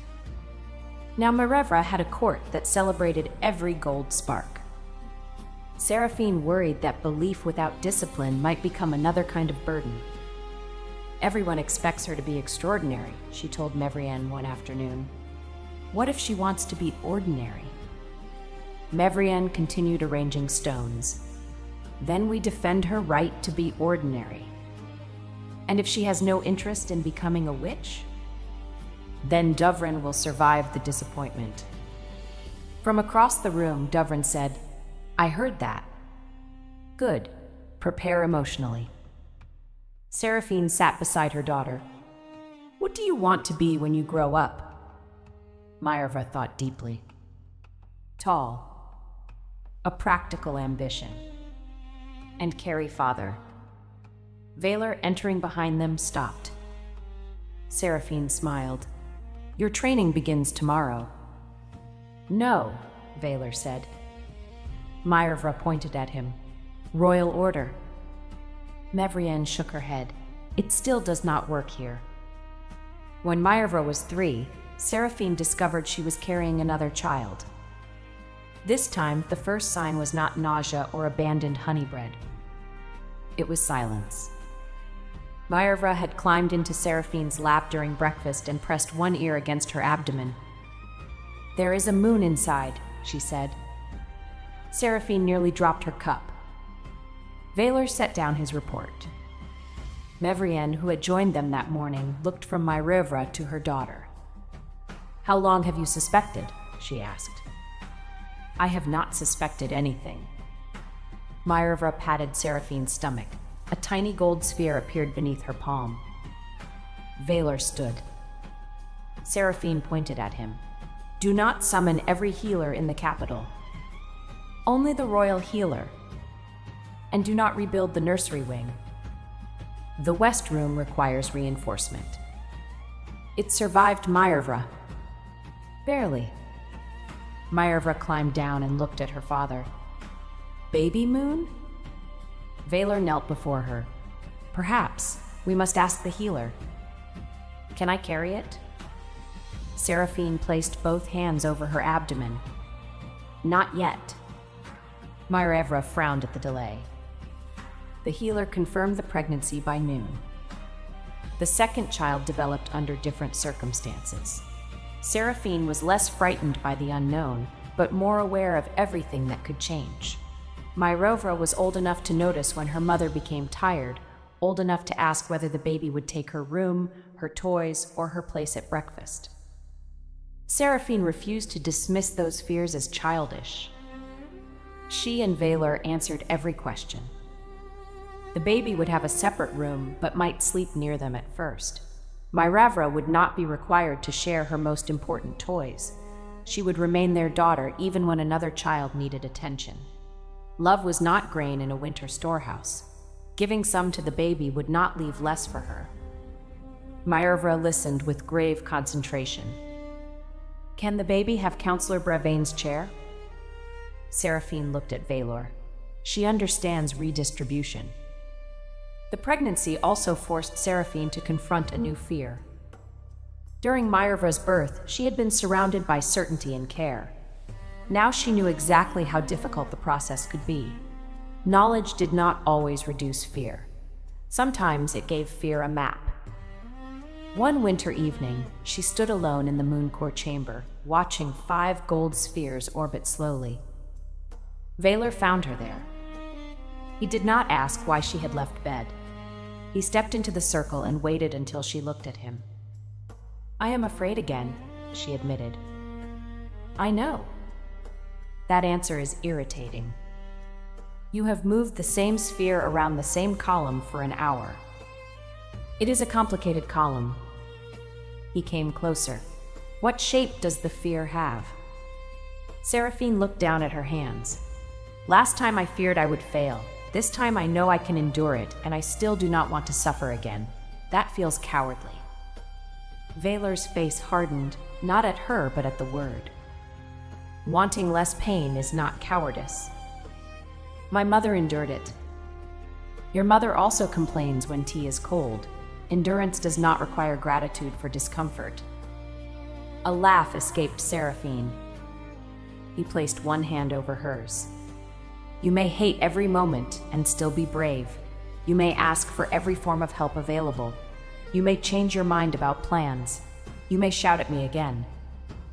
I was planning that last part. I assumed. She leaned her forehead against his chest. His body was warm beneath the high-collared tunic, solid and familiar. What if this child does not have magic? She asked. Then the child does not have magic. What if the child is not strong?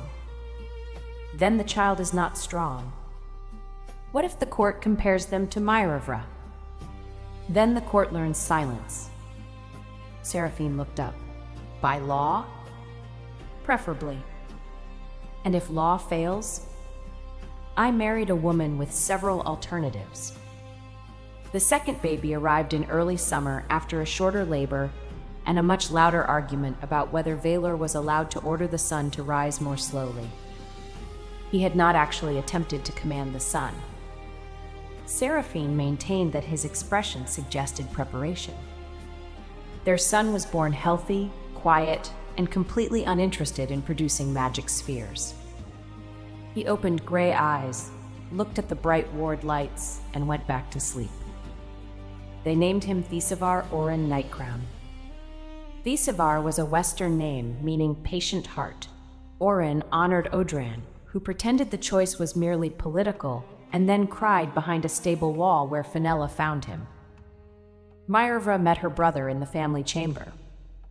She approached the cradle with both hands behind her back because Seraphine had warned her not to lift him without permission. Thesivar slept beneath a blue blanket. Myravra stared for a long time. He is very small. You were also small, Valor said. No. There are witnesses. She looked at the baby's face. He is not pretty like father. Seraphine made a strangled sound. Valor remained solemn. He has time. Thesivar opened his eyes. Myravra extended one finger. He closed his hand around it. A silver sphere appeared above the cradle, but it came from Myravra, not the baby. The sphere spread into a thin, protective shell. Myravra looked frightened. I did not mean to. Seraphine knelt beside her. You felt protective. Your magic listened. Did I trap him? No. You made a shield. We can release it together. They placed their hands side by side. Seraphine guided her daughter through a slow breath. The silver shell dissolved into harmless sparks. Myravra looked at her brother again. He can have Bravain's chair, she decided. The court expected the two royal children to become identical wonders. They did not. Maervra inherited Seraphine's strength early. At 4, she could drag a training shield across the courtyard. At 5, she lifted one end of a banquet bench while 3 servants were still seated on it. At 6, she created stable gold and silver spheres, but struggled to make them stop following her emotions. Thisavar developed no visible magic during his first years. He was smaller than Maervra had been, cautious in movement, and fascinated by locks, hinges, written symbols, and the quiet spaces behind walls. He listened before speaking. When he finally began talking in full sentences, he used them to ask why doors opened inward, why ward lines curved around windows, and why Councillor Bravain's chair had scratches beneath one arm. "Because your sister tried to move it," Vaylor said. Maervra corrected him. "I did move it." Thisavar studied the chair. "Not far." Maervra narrowed her eyes. Seraphine stepped between them before history repeated itself at breakfast. "No fighting over furniture." "He insulted my distance," Maervra said. "He made an observation." "It was a rude observation." Thisavar ate a piece of apple. "It was accurate." Vaylor covered his mouth with one hand. Seraphine turned on him. "Do not encourage this." "I said nothing." "Your face is encouraging him." The children adored each other in the complicated manner of siblings who knew exactly where the other was vulnerable. Maervra protected Thisavar from older children who mocked his lack of wolf strength. Thisavar protected Maervra from consequences by noticing guards before she climbed forbidden towers. Maervra taught him how to fall safely. Thisavar taught her how to open the pantry without breaking the lock. Seraphine punished both lessons. Vaylor secretly improved the pantry lock. At 7, Maervra entered the Royal Moon Academy. Seraphine had considered educating both children privately, but she and Vaylor agreed that isolation would not teach them how to live among people who did not bow. The academy accepted noble and common students based on skill. Royal guards remained outside the classrooms rather than inside them. On the first day, Maervra wore a high-collared dark blue school dress, sturdy boots, and an expression of royal confidence. Thisavar 5 held her hand until the last gate. "What if they are rude?" he asked. "I will tell the teacher." Seraphine raised one eyebrow. Maervra sighed. "First, I will tell the teacher first." "And if the teacher does nothing?" Thisavar asked. Maervra looked at her mother. Seraphine crouched before both children. "Then you come home and tell us. You do not have to endure cruelty to prove you are strong, but you also do not strike someone because they say one foolish thing. Give people one chance to correct themselves." "How many chances did you give people?" Maervra asked. Mevrian, standing nearby, said, "Usually 1, sometimes half." "Mother, accuracy matters." Maervra's first week passed peacefully. During the second, an older student named Helvran mocked Thisavar at the gate. He was the son of a minor alpha and had inherited the unfortunate belief that loudness resembled authority. "A prince without a wolf," he said. "Maybe the queen used all her magic on the first one." Thisavar looked at the ground. Maervra stepped between them. She was smaller than Helvran, but much stronger. "Say it again," she said. Helvran did. Maervra looked toward the supervising teacher. The teacher had heard. He hesitated because Helvran's father sat on a regional council. Maervra understood hesitation. She had seen adults use it before they chose the safer person to disappoint. Her fists closed. A gold sphere formed over her shoulder. Seraphine, who had arrived early to collect them, saw the moment from across the courtyard. She did not shout. She walked forward and stopped beside her daughter. Maervra's whole body trembled with held force. He insulted Thisavar, she said. I heard. The teacher did nothing. I saw. May I hit him now? Every child in the courtyard became silent. Seraphine looked at Helvran, then she looked at the teacher. No, she told Myerva, not because he deserves your protection, because you deserve choices larger than the ones I had at your age. She turned to the teacher. You will explain why you ignored cruelty in your courtyard. The teacher went pale. Helvran tried to laugh. My father will not allow you to punish me. Seraphine smiled politely. Your father does not govern this school. He governs 3 valleys. Then he has enough work without defending your manners. Helvran's face reddened. The prince has no wolf. Everyone knows it. Thisavar raised his head. Before Seraphine could answer, Myerva's gold spear shot forward. It did not strike Helvran. It struck the heavy practice bell behind him. The bell rose from its frame, crossed the courtyard, and settled over Helvran like a large bronze cup. His feet remained visible beneath it. He was unharmed, but trapped. Myerva looked horrified. Seraphine stared at the bell. From inside came Helvran's muffled voice. Get me out!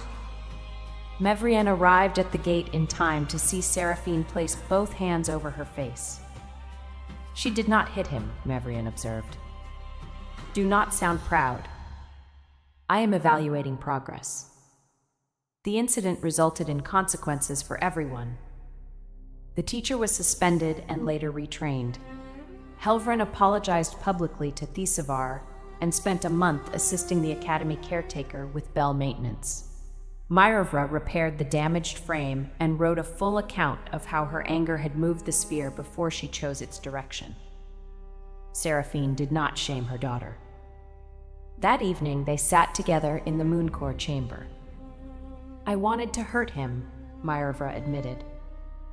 Wanting is not doing, but power moves quickly when anger gives it permission. You fought people. Yes, sometimes I was right to defend myself. Sometimes I was only hurt and wanted someone else to hurt too. Your grandmother supported me, but she also made me repair every broken gate. Myerva looked at her hands. Were you disappointed in me? Seraphine's heart tightened. She drew her daughter close. Never for being angry. Never for loving your brother. I will be disappointed only if you stop caring what your strength does to people. Myerva leaned against her. Thisavar, who had been listening from the doorway, entered carrying the crooked stone wolf charm. He placed it in his sister's lap. You can have it tonight, he said. Why? It is for courage when things are imperfect. Myerva hugged him hard enough to lift his feet. Too strong, he said into her shoulder. She loosened her arms immediately. Seraphine watched them and understood that motherhood was not giving children a world without pain. It was giving them language, protection, and another chance after mistakes. Thisavar's magic appeared when he was 7. It did not arrive as a sphere, a wolf transformation, or a flash of royal power. It appeared as a line. Dovrin had brought an old ward box to the family library for repair. The box contained a cracked locking pattern that no adult had yet solved. Thisavar sat beside it for an hour, tracing the carved symbols without touching them. Then a thin silver line emerged from his fingertip. It moved through the pattern, paused at each damaged point, and connected the broken sections. The lock opened. Dovrin stopped breathing for several seconds. Thisavar looked up. Was it supposed to do that? Dovrin knelt beside him. No one has produced living thread magic in 4 generations. Myerva rushed into the room. Can it lift things? That is not the first question, Seraphine said. It is my first question. Thisavar extended the silver thread toward a wooden block. It wrapped around the block and lifted it 1 inch. Myerva applauded. Valor entered from the council chamber and studied the line. pride warmed his severe face, but he did not proclaim destiny or summon officials. He crouched beside his son. "How does it feel?" Thisivar thought. "Like finding the door inside a wall." "Do you want to continue?" "After lunch." "A sound decision." Dovrin looked personally wounded. "Your Highness, this is an extinct branch of wardcraft." Thisivar took Seraphine's hand. "I am hungry." Seraphine led him away. Behind them, Mavrian told Dovrin, "Prepare emotionally." The children's differences became the strength of their bond. Myrevra could generate power faster than she could understand structure. Thisivar understood structure before he possessed enough force to affect it. Together, they learned to create woven sphere wards. Myrevra formed the glowing core, and Thisivar wrapped it in silver lines that controlled its direction. Their first attempt lifted every cushion in the library and arranged them against the ceiling. Their second locked Vaylor's left boot to the floor during a diplomatic reception. Their third worked perfectly until Odrin praised them, at which point Myrevra became excited and the sphere carried his hat into a chandelier. Odran looked up. "I see the royal family remains committed to height." Vaylor said, "You are fortunate it was only the hat." By the time Myrevra was 9 and Thisivar 7, the kingdom had enjoyed several peaceful years. Roads remained open, moon wards held, and the council had learned to ask the queen before purchasing furniture. Peace created new difficulties. People began turning the royal children into symbols. Northern Pax praised Myrevra as the next warrior queen. Southern scholars claimed Thisivar would become the greatest ward master alive. Merchants sold painted toys of both children without permission. One toy Myrevra carried a miniature throne. Another showed Thisivar trapped behind a book twice his size. Seraphine bought every version she could find, placed them on the council table, and asked the officials whether they enjoyed being simplified for profit. Bravain examined the toy of himself, which someone had added to the set as a removable chair. "The likeness is unkind," he said. "The chair is accurate," Vaylor replied. Seraphine and Vaylor decided the children needed time outside the capital. They traveled to Frostbarrow for a summer, staying in the rebuilt northern fortress where Seraphine had first controlled a great corruption sphere. Odrin commanded the district. Caldrissa served as chief flame warden and had become broad-shouldered, practical, and incapable of tolerating ceremonial shoes. Myrevra adored her immediately. "You make firebirds," she said. "When necessary." "Are they pretty?" Caldrissa looked toward Seraphine. "This family remains consistent." Thisivar preferred the quarry ward rooms. He followed Dovrin through the tunnels, asking questions until the older man began carrying extra paper solely for answers. The summer was meant to be restful. It remained restful for 11 days. On the 12th, an old nursery ward beneath the fortress awakened. The ward had been built during a century when Alpha families hid children underground during border wars. It was designed to respond to royal blood, close every exit, and protect young heirs until an adult Alpha gave the release command. No one knew it still functioned. Myrevra and Thisivar found the entrance while exploring with Fenella's supervised map group. The moment both crossed the threshold, silver doors sealed behind them. No one was injured. The chamber was supplied with air, water, benches, and ancient painted walls. But the locking ward rejected every modern command. Seraphine reached the sealed door within minutes. Her first instinct was physical. She braced both hands against the silver panels and pushed. The fortress shook. The doors did not move. "Mother," Myrevra called from the other side. Her voice was steady but too high. "We are all right." Thisivar added, "The ward is frightened." Seraphine stopped pushing. Vaylor arrived beside her in full armor, having crossed the upper yard at a run. His wolf light pressed against the door. The ancient ward flashed red and tightened. Dovrin bent over the symbols. It interprets royal force as an attack. Vyler withdrew immediately. Seraphine's heart hammered.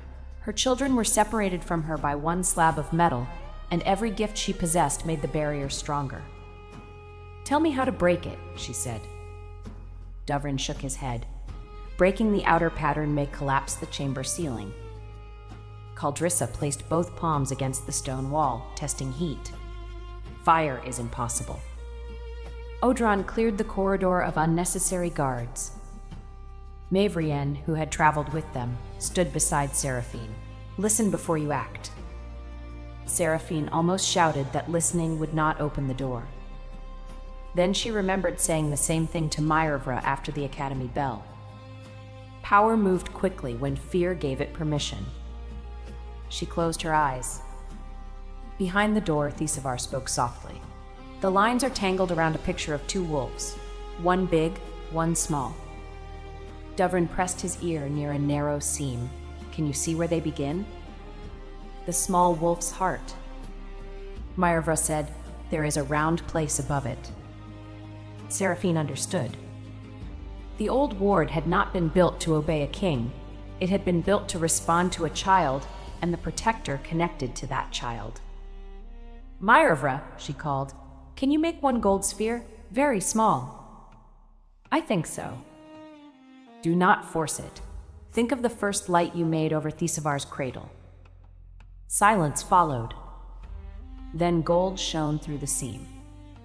"I have it," Myervra said. "Thesivar, wrap your thread around the sphere, not the door." "Why?" "Because the ward expects one child to call and one protector to answer. You will make the call together." A silver line appeared beneath the door. It curled once, then vanished back inside. The red symbols on the outer frame dimmed. Seraphine created a gold sphere in her own hands. It was no larger than the one she had brought to Lucivar's rejection ceremony years ago. That first sphere had represented proof she hoped another person would accept. This one carried no need to prove anything. It carried recognition. She placed it against the large wolf's heart carved outside the door.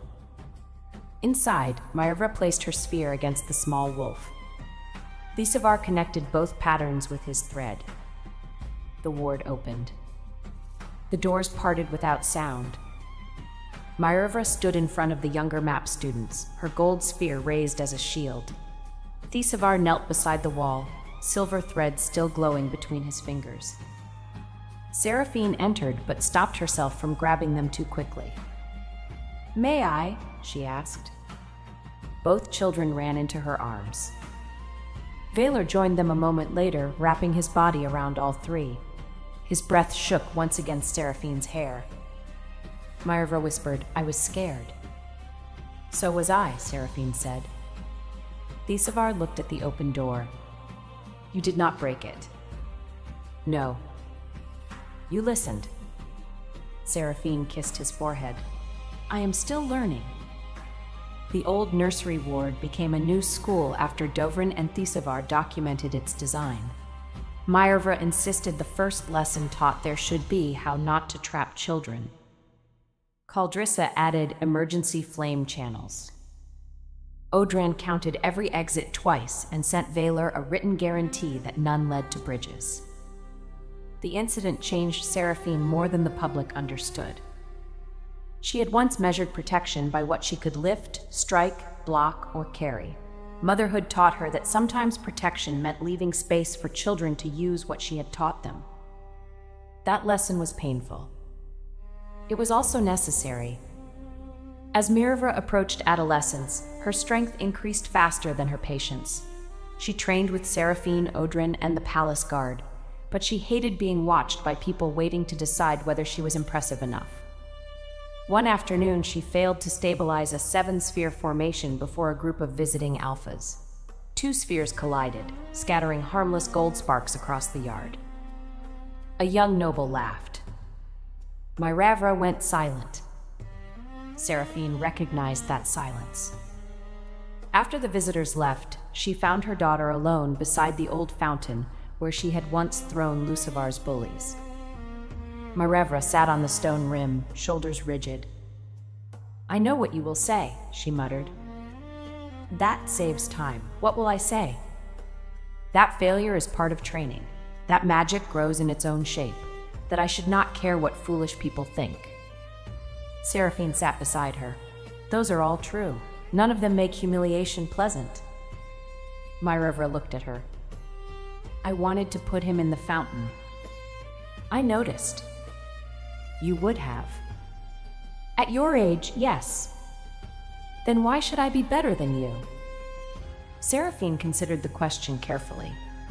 "You do not owe the world perfection because I made mistakes, but I hope you will have more choices than I did. I fought because sometimes no adult stood between me and cruelty except my mother. You have me, your father, your grandmother, teachers, laws, and your own voice. Use all of them. Keep your fists as one tool, not the only one." Marevra looked down at the water. "What if people think I am weak for not fighting?" "People thought I was weak while I carried a prince and his throne. Their thoughts were not reliable." A reluctant smile appeared. Seraphine nudged her shoulder. "Also, if you put every fool in this fountain, the gardeners will demand higher wages." "Would father pay them?" "He would make the fools pay." "That is fair." Marevra leaned against her. Across the courtyard, Valor watched without approaching. He had learned that some rescues required him to remain near enough to help and far enough not to interrupt. Thesivar grew into a quiet boy with a dangerous understanding of buildings. At 10, he discovered 3 hidden passages in the palace and reported 2 of them. Seraphine learned about the 3rd when she found both children entering the kitchen through a wall cupboard after midnight. Marevra held a pie. Thesivar held a detailed map. "Explain," Seraphine said. Thesivar looked at the map. "The western passage requires ventilation." "Explain the pie." Marevra held it closer. "Evidence." Valor arrived behind Seraphine, took in the scene, and asked, "What kind?" "Apple." "Then the investigation will be thorough." Seraphine turned slowly. "You are not helping." He took the pie from Marevra. "I am securing evidence." They ate it in the family sitting room while the children described the passage. The next morning, Thesivar helped Dovrin seal 2 unsafe sections and convert the rest into an emergency route. Seraphine made both children apologize to the cook. The cook forgave them after receiving a new pantry lock designed by Thesivar and a promise from Marevra not to test it with physical force. The promise lasted 4 months. The family returned to the Hall of 12 Moons on the 15th anniversary of the day Lucivar rejected Seraphine. The court called it Mooncore Day now, though Seraphine still thought carrying the wrong chair day would have been more accurate. The ceremony honored new village wardens, teachers, miners, healers, and craftspeople. Seraphine had insisted that the celebration belonged to the kingdom rather than to her marriage. Marevra stood at her left, tall for her age, dressed in a complete, high-collared dark blue gown with silver training cuffs. 7 small spheres moved around her in a calm ring. Thesivar stood at Valor's right in a formal black tunic. Fine silver threads connected the hall's oldest cracked moon carvings, repairing them without hiding their age. Mavrienne watched from the front row. Lucivar attended as Southern Alpha. Time had silvered one strand of his gold-brown hair, but his face remained beautiful enough that Marevra leaned toward Seraphine and whispered, "Still pretty." Valor heard. "Hereditary weakness," he murmured. Seraphine squeezed his hand. "You remain the preferred evidence." Caldrissa stood with Fenella and Odron near the wardens. Dovrin complained quietly that the ceremony lighting interfered with his measurements. Brevane sat in a reinforced chair he had purchased with his own money and registered through the correct office. The final honoree was a young witch from a western village. She had failed every traditional flame test. Instead, her magic formed flat squares that could seal broken roofs during storms. The academy had mocked her until Marevra found one of the squares holding a collapsed training wall. The girl approached Seraphine with shaking hands. "Your Majesty," she said, "they told me my magic was wrong." Seraphine remembered a plum-sized sphere in a velvet box. She remembered laughter, a pearl clasp, and the weight of a throne beneath her hands.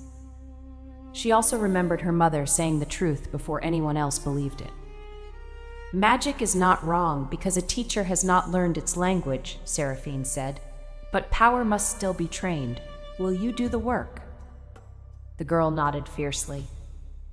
"Then the Mooncore School will do its work too." Seraphine placed the warden's silver cord around her shoulders.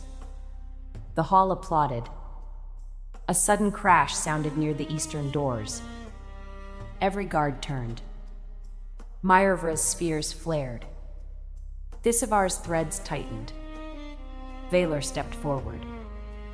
Then Counselor Brevane emerged from behind a fallen display board, uninjured but covered in ceremonial ribbons. "The support was poorly balanced," he announced. Thisivar examined it. "You leaned on it." Brevane looked offended. "I tested it." Myervra lifted the entire board with one hand. "Where should I put him?" she asked Seraphine. The hall became silent with expectation. Seraphine considered the eastern doors. Brevane raised both hands.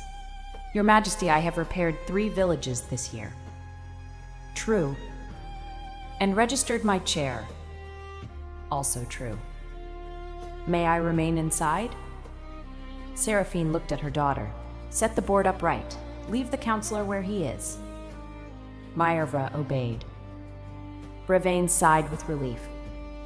Mavrienne called from the front row, "You have become very restrained."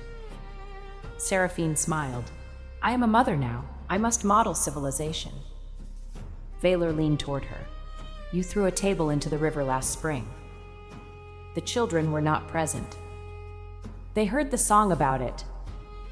"That was not my fault." The ceremony ended at sunset.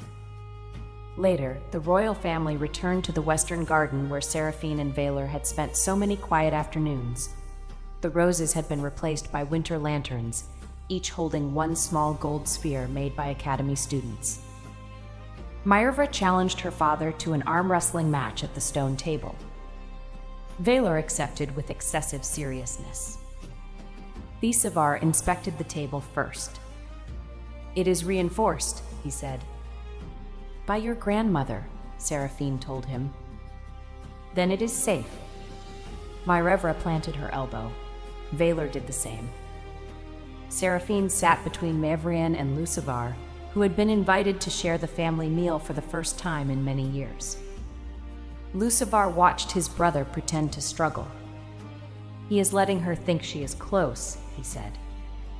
Seraphine shook her head. "No, he began pretending 3 years ago. Now he is actually close." Myervra pushed harder. Valor's chair slid backward 1 inch. Odran, seated across the garden, shouted, "Very elegant, King." Valor's eyes narrowed. Myervra used the distraction and forced his hand to the table. The garden erupted in cheers. Valor looked at his daughter, pride overcoming royal dignity. Again. "Tomorrow," Myervra said, "I need cake." "A sound warrior's judgment," Seraphine said. Thisivar had already cut the cake into mathematically equal pieces. He gave the largest to Mavrienne because she had built the table. Lucivar received a smaller piece and accepted it without complaint. At one point, Myervra asked him whether he had truly been carried outside on a throne. He looked at Seraphine. She waited. "Yes," he said. "Your mother was heartbroken and still stronger than everyone in the room." "Did you cry?" "Later." "Did grandmother defend mother?" "She always did." Myervra considered this. "Did father claim her because she was strong?" Valor answered before Lucivar could. "No, I chose her because she was herself when no one was applauding. Her strength was part of her. It was never the price of being loved." Seraphine looked at him across the lantern light. Years had altered his face only slightly. He remained the most handsome man she had ever seen, which she considered a remarkable act of royal consistency. But the sight that moved her most was his hand resting beside Myerva's on the table, careful not to crowd her, and Thesivar leaning against his shoulder while reading a ward diagram. She had once believed love meant standing in front of someone and absorbing every blow meant for them. Then she learned love could mean standing beside someone who chose courage for himself. Motherhood taught her another form. Sometimes love stood behind a child and allowed her to speak. Sometimes it knelt to hear a quiet son describe the door inside a wall. Sometimes it admitted fear, accepted help, repaired what power had damaged, and returned the next day to try again. Myerva came around the table and dropped into Seraphine's arms with the confidence of a child who had never doubted she would be caught. She was nearly too large for it. Seraphine lifted her anyway. Thesivar joined them more carefully. Valar wrapped one arm around all three. Mevrian watched with wet eyes and made no attempt to hide them. Lucivar looked away for a moment, honoring an old grief without trying to reclaim the life that had grown beyond it. Above the garden, Myerva's 7 gold spheres rose into the night. Thesivar sent silver threads between them. Seraphine added 1 deep purple moon at the center. Valar's wolflight surrounded the pattern, not controlling it, only guarding its edges. The children stared upward. "It looks like a crown," Myerva said. "It looks like a map," Thesivar corrected. Seraphine rested her head against Valar's shoulder. "It can be both." The pattern shone over the palace, visible from the streets below. People stopped to look. No one saw a rejected witch begging to be believed. They saw a queen who had created a new language for magic, a king who had learned that protection did not mean possession, a grandmother whose faith had never depended on proof, and 2 children free to become more than symbols of their parents. Seraphine looked at Myerva's determined face and Thesivar's quiet eyes. "Do you know what I want you to remember?" she asked them. Myerva answered first. "Do not put people under bells." "That is useful, but not the main lesson." Thesivar said, "Ask before carrying someone." Valar gave Seraphine a pointed look. "Also useful," she said, "but no." The children waited. You do not have to become extraordinary to deserve love. You do not have to rescue everyone to earn a place beside them. And when people refuse to believe the truth about you, you may keep explaining if the explanation serves you, but you may also stop wasting your breath and continue building your life. Myerva thought about that. May I still fight sometimes? When protection truly requires it, when other choices have failed, and when you are prepared to repair what you break. That is many conditions. Your grandmother created most of them. Mevrian lifted her cup. Civilization is complicated. Thesivar traced 1 silver thread through the air. What if a door is locked? Seraphine smiled. First, learn why. Then decide whether to open it, mend it, or build a better door. Valar's hand tightened gently at her waist. And what if someone buys another unnecessary table? Myerva asked. Seraphine looked toward the river beyond the walls. Valar sighed. Then, Seraphine said, we consider the depth of the water. The children laughed. The magic crown above them brightened, steady and warm. Years earlier, Seraphine had carried the wrong prince outside because heartbreak had left her with no patience for dignity. Now she stood surrounded by the life that had followed, a husband whose beauty had first distracted her and whose character had given her peace, a mother who had never asked the world for permission to believe in her, a daughter strong enough to lift royal furniture, and a son who could find hidden doors without breaking walls. She had been mocked for magic that arrived in the wrong shape. She had been rejected by a man who loved what she gave him more than he loved the whole of her. Neither wound had become the center of her life. The center was here. It was a child's hand in hers. It was Valar's quiet laughter when Myrevra challenged him again. It was Thisivar repairing the edge of a cracked lantern instead of hiding the crack. It was Mevrian demanding another slice of cake. It was the freedom to be strong without carrying everything alone. And when Seraphine looked across the lantern-lit garden at her husband, she still noticed his face first. Valar caught her staring. "Again?" he asked. "The evidence remains excellent." "And the man?" She moved closer, placed one hand over his heart, and looked at the family gathered around them. "The man gave me room to become more than the woman he claimed in a doorway." His gaze softened. "You were never mine because I claimed you." "I know. You became my queen because you chose me." "I know that too." "Then why do you still tell the story incorrectly?" Seraphine smiled. "Because carrying your brother outside is the part everyone remembers." Myrevra raised her hand. "I remember father losing the arm match." Odran called from across the garden, "So does the north." Valar looked toward him. "Captain, there are several bridges that require counting." "At night?" "Especially at night." Seraphine laughed against Valar's shoulder while the children protested on Odran's behalf. The Alpha King maintained that he was not jealous. The gold spheres above him disagreed. True strength is not proving that pain never mattered. It is honoring what was real, choosing what is better, and refusing to become smaller for people who only value finished miracles. Thank you for listening. Please follow Moonlit Romance Library. Welcome to Moonlit Romance Library. Please follow for more stories. Chapter 1: Blood on the Snow. The military parade square of Arventhor smelled like iron in winter.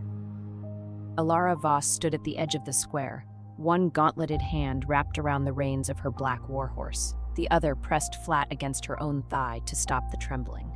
The trembling was not fear. It was the aftermath of killing 7 men in the border ambush 3 hours ago, the last of whom had driven a serrated blade across her left wrist before she'd taken his throat with her sword pommel. The wound had been wrapped in a torn strip of her own cloak.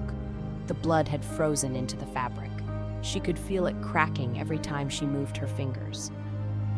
Behind her, Noctis, her warhorse, her oldest companion, the meanest animal in the royal stables, snorted and stamped one massive hoof into the snow.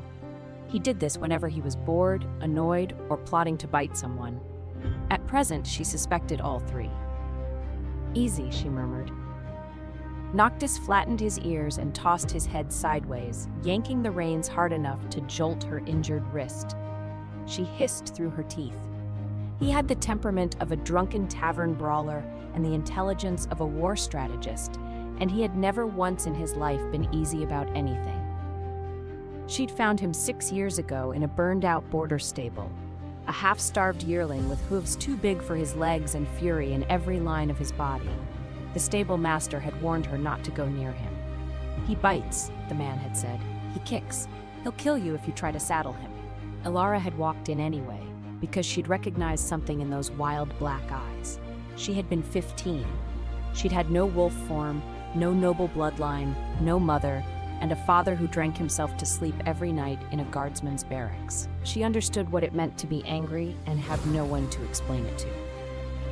She'd sat in the corner of his stall for 3 hours. She hadn't touched him. She'd simply sat there eating an apple, and when she was done, she'd placed the core on the ground and left. The next morning, the core was gone. The morning after that, she brought 2 apples. By the 4th day, he'd come close enough to breathe on her hair. By the 7th, he'd let her touch his nose. He'd bitten her on the 8th day, hard enough to leave a scar on her shoulder, and she'd bitten him back. Not literally, but she'd flicked his ear so hard he'd startled backward into the wall. They had understood each other perfectly ever since. Now Noctis shoved his massive head against her back, pushing her forward half a step. He wanted to leave. He had wanted to leave since they'd arrived. Horses were not stupid creatures, whatever the nobles said, and Noctis in particular possessed an uncanny ability to sense when a situation was about to become terrible. But she could not leave, not yet. Ahead of her, The parade square was arranged in the rigid formations of a royal acknowledgement ceremony. The Council of Elders occupied the raised stone dais at the center. 7 ancient werewolves in silver-trimmed black robes, their faces carved into permanent expressions of disapproval. Flanking them were the noble houses, arranged by rank. Fur-lined cloaks, jeweled circlets, gloved hands clasped over embroidered sashes. To the left, the soldiers of the Crown Guard stood in polished rows, breath steaming in the cold. To the right, the court ladies and lesser nobles clustered together like a flock of brightly plumed birds. And in the center of it all, standing on the frost-covered stone with his back to her, was Aldrich. Crown Prince Aldrich Veyron, her fated mate. Even now, even with blood frozen to her wrist and 7 kills sitting heavy in her bones, the sight of him made something twist beneath her ribs. Not the mate bond, though that was there too, that low golden hum that had lived inside her chest since she was 17 and first felt it snap into place. This was older than the bond. This was memory. This was the boy who had pulled her out of a frozen river when she was 12, who had taught her the sword forms the weapons master wouldn't teach girls, who had sat beside her on a parapet at dawn and said, "You don't need a wolf, Alara. You already fight like one." She had loved him since before she knew what the word meant. Aldrich turned. Even across the width of the parade square, she could see how the cold had sharpened his features. The strong jaw, the dark brow, the mouth that was too severe for softness but had once smiled at her like she was the only warmth in the kingdom. His black hair was pushed back from his face, and his golden eyes, wolf eyes always, found her immediately. Something flickered there, pain maybe, or guilt. Noctis snorted again, louder this time, and Alara felt the reins go taut as he shifted his weight. He never liked Aldrich. Even in the early days when she and Aldrich had been inseparable, the horse had regarded the crown prince with the particular disdain of an animal who could smell dishonesty long before it arrived. "Stand," she told him quietly. He stomped, twice. She ignored him because Lady Cordelia Ashworth was stepping forward. Cordelia was beautiful. That had never been in dispute. She had auburn hair that fell in perfect waves, a waist like a drawn bowstring, skin that had never been within spitting distance of a battlefield, and a laugh that sounded like crystal chimes designed specifically to make other women feel inadequate. She was the daughter of Lord Ashworth, the wealthiest nobleman in Arventhor, and she had been presented to the council as a suitable Luna candidate 6 months ago. Around the same time, the whispers about Alara's lack of wolf form had grown too loud to ignore. Cordelia placed her hand on Aldrich's arm. It was a small gesture, delicate, possessive, perfectly calculated. Alara saw it. The entire square saw it. That was, of course, the point.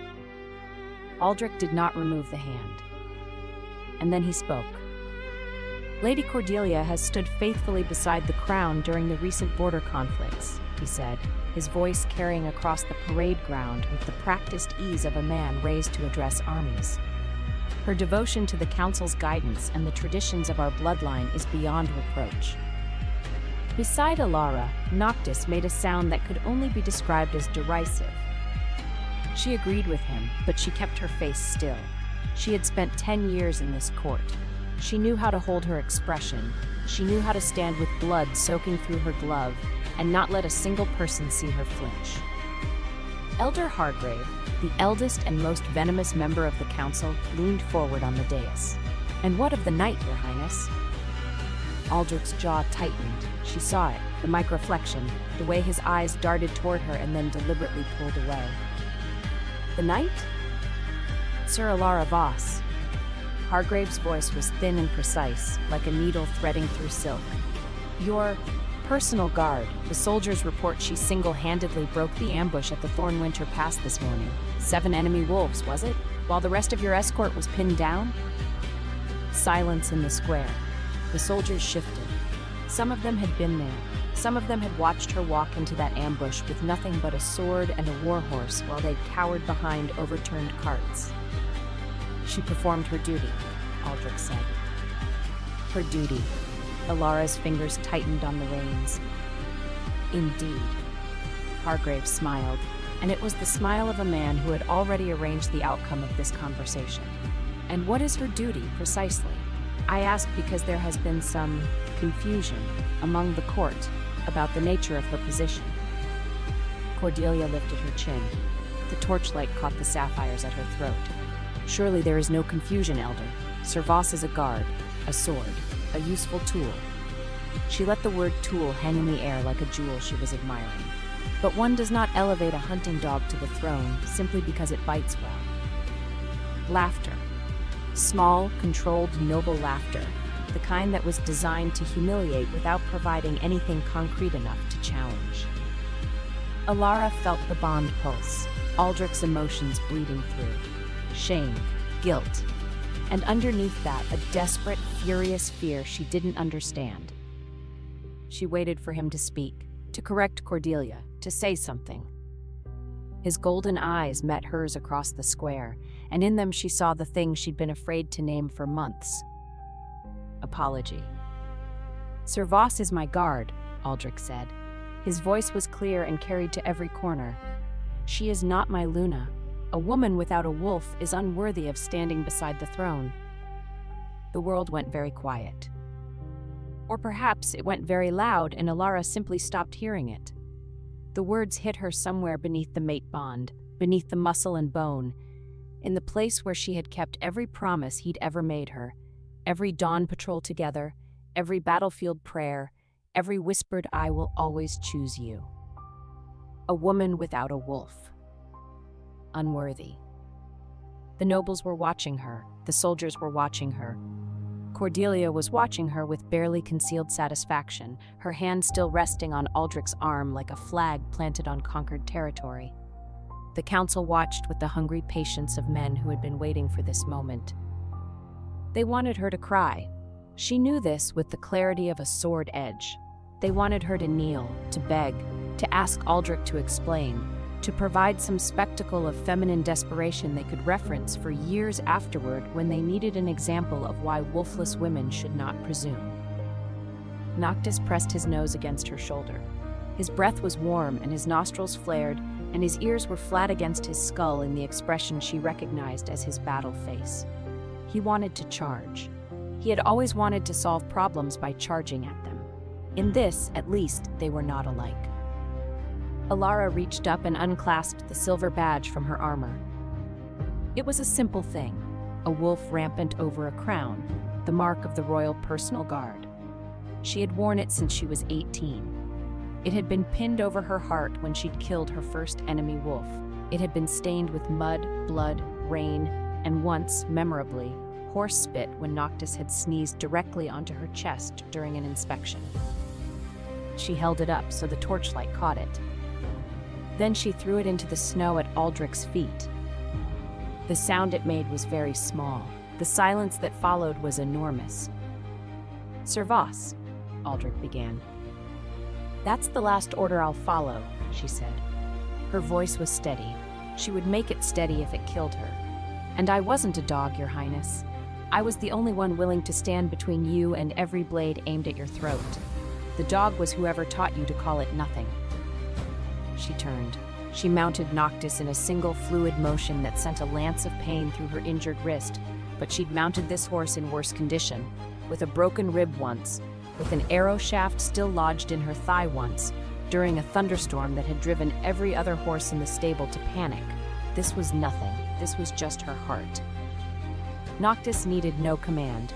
He surged forward, and the crowd parted. Not for her, but for him, because he was 16 hands of black fury, and he had a documented history of biting anyone who didn't move fast enough. Behind her, she heard Aldrich call her name. She did not turn. They reached the drawbridge before the shouting started. The royal city of Arventhor was built on a high plateau, accessible only through the Great Gate and its ancient drawbridge over the Frostclaw Gorge.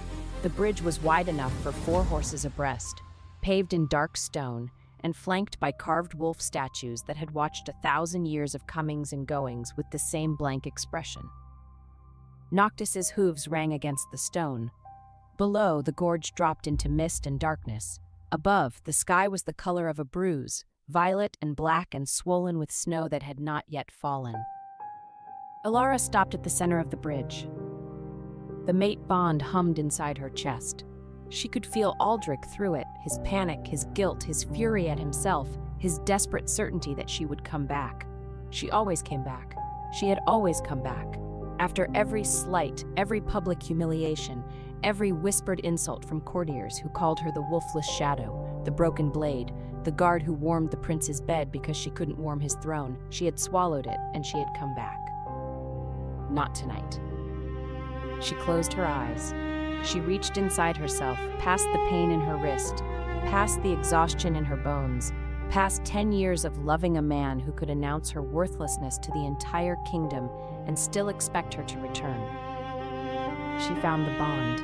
It was there, golden and warm, woven into the center of her being like a thread spun from sunlight. It connected her to Aldrich, his heartbeat, his breath, his wolf. She had lived with it for so long that she no longer remembered what silence felt like. She wrapped her will around it, and she pulled. The pain was immediate and absolute. It felt like reaching into her own chest and tearing out a rib. No, worse. It felt like reaching into her soul and ripping out the part that had learned to love. The golden thread screamed as it frayed. Noctis shrieked beneath her, rearing, because he could feel it too. The shockwave of a fated bond being forcibly severed, something so unnatural that even the stones of the bridge seemed to shudder. She didn't stop. She pulled until the thread snapped. The silence that followed was the most terrible sound she had ever heard. She swayed in the saddle. The world tilted. The gorge gaped below her like a mouth, and for one dizzying moment she thought she was going to fall, off the horse, off the bridge, into the dark. Noctis caught her. Not literally, because horses didn't catch people, but he did what he always did when she was about to break. He planted his hooves, lowered his massive body, and shifted his weight so that she fell forward against his neck, instead of sideways into nothing. His mane was coarse and warm against her face. He stood absolutely still, his breath steaming in the cold, and he waited. She pressed her forehead against his neck and did not cry. After a long moment, she straightened. Her chest felt hollowed out, as if someone had scooped out everything soft and left only bone and determination. "Okay," she whispered. Noctis flicked one ear. "Forward." He walked, steady, sure, carrying her off the bridge and onto the mountain road beyond the gate, into the snow and the dark and the vast, empty world that no longer had a golden thread connecting it to a man who had called her unworthy. Behind her, inside the city, she thought she heard a wolf howl. Aldrich's wolf, recognizing the severance, screaming into the night. She did not look back. Chapter 2. The Night Between. The stable widow's name was Maren. She had been waiting at the last way station before the mountain road, a stone shelter built into the cliff face, half hidden by snow, used by border patrols and occasionally by women leaving the royal city in circumstances that did not permit the main gate. Maren was 47, sturdy as an oak barrel, with iron-gray hair braided tight against her skull and hands that had seen more horse ailments than any noble healer had seen human ones. She had run the lower stables of Arventhor for 20 years, and in all that time she had been invisible. Nobles did not notice the woman who fed their horses. They noticed only when the horse was lame, and then they blamed her. Alara had noticed her.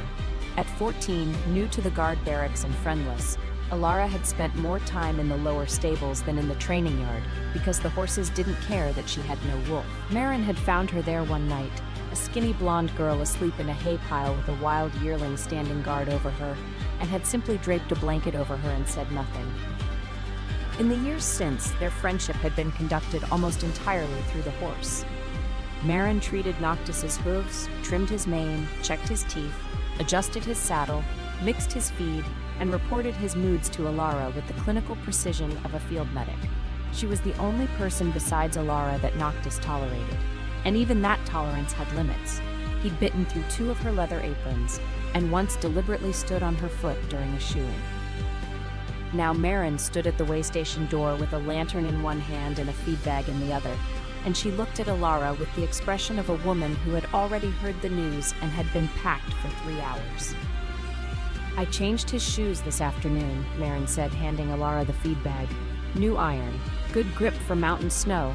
There's a poultice in the left saddlebag for that wrist. Don't argue, I can see the blood from here. And I packed dried meat, grain, 2 water skins, and the herb mix he likes. The one with the fennel." Alara stared at her. "How did you—" "I know that horse." Marin jerked her chin toward Noctis, who was already nosing the feed bag with the aggressive enthusiasm of an animal who believed every meal might be his last. "He's been agitated for 3 days, stamping, refusing the stable, snapping at the grooms. He knew before you did." Noctis lifted his head from the feed bag long enough to snort in what sounded like confirmation. Alara dismounted. The pain in her chest, the hollow, torn-open cavity where the bond had been, flared so intensely that she grabbed the saddle to stay upright. Marin reached for her arm, steadied her, said nothing about the way Alara's face had gone white. "I don't know where you're going tonight," Marin said. Her voice was quiet, practical, the voice of a woman who had lived her entire life in a world that undervalued practical women and had stopped expecting it to change. "But he knows." She nodded toward Noctis. "He's been impatient to take you away." Alara's throat closed. She wanted to say something. "Thank you," or "goodbye," or "I'm sorry I never spoke up when the stable master shorted your wages," or "you deserved better than this invisible life." But Marin was already adjusting Noctis's girth strap, checking the saddlebag buckles, running her hands along his legs the way she'd done 1,000 times. "The border road is passable as far as the Grey Mark," Marin said. "After that, you'll be in disputed territory. The enemy factions patrol the passes after dark, but they don't usually bother lone riders. Too much trouble for too little gain." She paused. "Unless the rider is someone important." "I'm not important." Marin looked at her with eyes that held 20 years of watching a wolfless girl become the strongest knight in the kingdom. "You're important to him," she said, and touched Noctis's nose. "That's enough for me." Noctis bumped Marin's hand with his massive head, and then, in a display of affection so rare that Alara almost lost her composure, he lowered his nose and breathed gently on the older woman's hair. "Go," Marin said. "And when you get where you're going, check his left foreleg. He's been favoring it, but he won't show you until it suits him. Stubborn creature." Alara mounted. The pain pulsed. Noctis moved beneath her, steady as stone. She rode into the snowfield. She made it 4 miles before the first backlash hit. The broken bond didn't heal cleanly. She had known it wouldn't. The old text said that severing a fated bond was like amputating a limb, except the limb was made of emotion, and the phantom pain lasted forever. What the old texts hadn't mentioned was the sound. A wolf howling inside her skull, not her wolf, because she didn't have one, but the echo of Aldrich's wolf, trapped in the remnant of the bond like a voice caught in an empty room. The pain doubled her over. Noctis stopped immediately, his ears swiveling back, and when she slumped against his neck, he turned his head and nudged her knee with his nose. Hard, repeatedly, as if to say, "You are not allowed to fall off. I did not carry you this far for you to fall off in a snowfield like a sack of turnips." "I'm fine," she lied. He stomped his hoof. "I'm mostly fine." He stomped again, harder. "Shut up." He didn't shut up. He stood in the middle of the snowfield and made increasingly offended noises until she straightened in the saddle and took the reins. Then, and only then, did he continue walking, at a pace that suggested he was doing her a tremendous personal favor. The snowfield was vast and empty under the moon. The border mountains rose to the west, dark and jagged, and the wind came down from the peaks carrying the scent of pine and stone and distance. Alara had patrolled this territory 100 times. She knew every ridge, every frozen stream, every abandoned watchtower. She had never ridden it alone at night, in pain, with no badge and no bond and no name except the one she'd been born with. It was, she thought grimly, a terrible night to be free. Chapter 3: Wolves in the Snow. They came from the north. She heard them before she saw them. The crunch of paws in snow, the low, coordinated breathing of wolves running in formation. Not feral wolves, werewolves. Shifted, moving fast, cutting across the snowfield in a flanking arc designed to close a trap. Alara's hand found her sword hilt. The motion sent a bolt of agony through her torn wrist, but she gripped anyway because the alternative was dying, and she had not ripped her own soul in half just to bleed out in a snowfield. Noctis felt her shift. His ears went flat. His stride lengthened. He knew this, the prelude to violence, and unlike most horses, he did not shy from it. He leaned into it. There were 6, no, 8, dark-furred, fast, moving in pairs. They weren't border wolves. Their formation was too disciplined, their coordination too precise. These were hunters, and they were hunting her. The first one broke from the pack and lunged. Alara drew her sword and cut. The motion was instinct. 10 years of training, 1,000 sparring sessions, 100 real fights. The blade caught moonlight as it arced, and the wolf yelped as the flat of the sword cracked across its skull. She didn't use the edge. She didn't need to kill. She needed to break the formation. Noctis screamed, a high, furious sound that no well-bred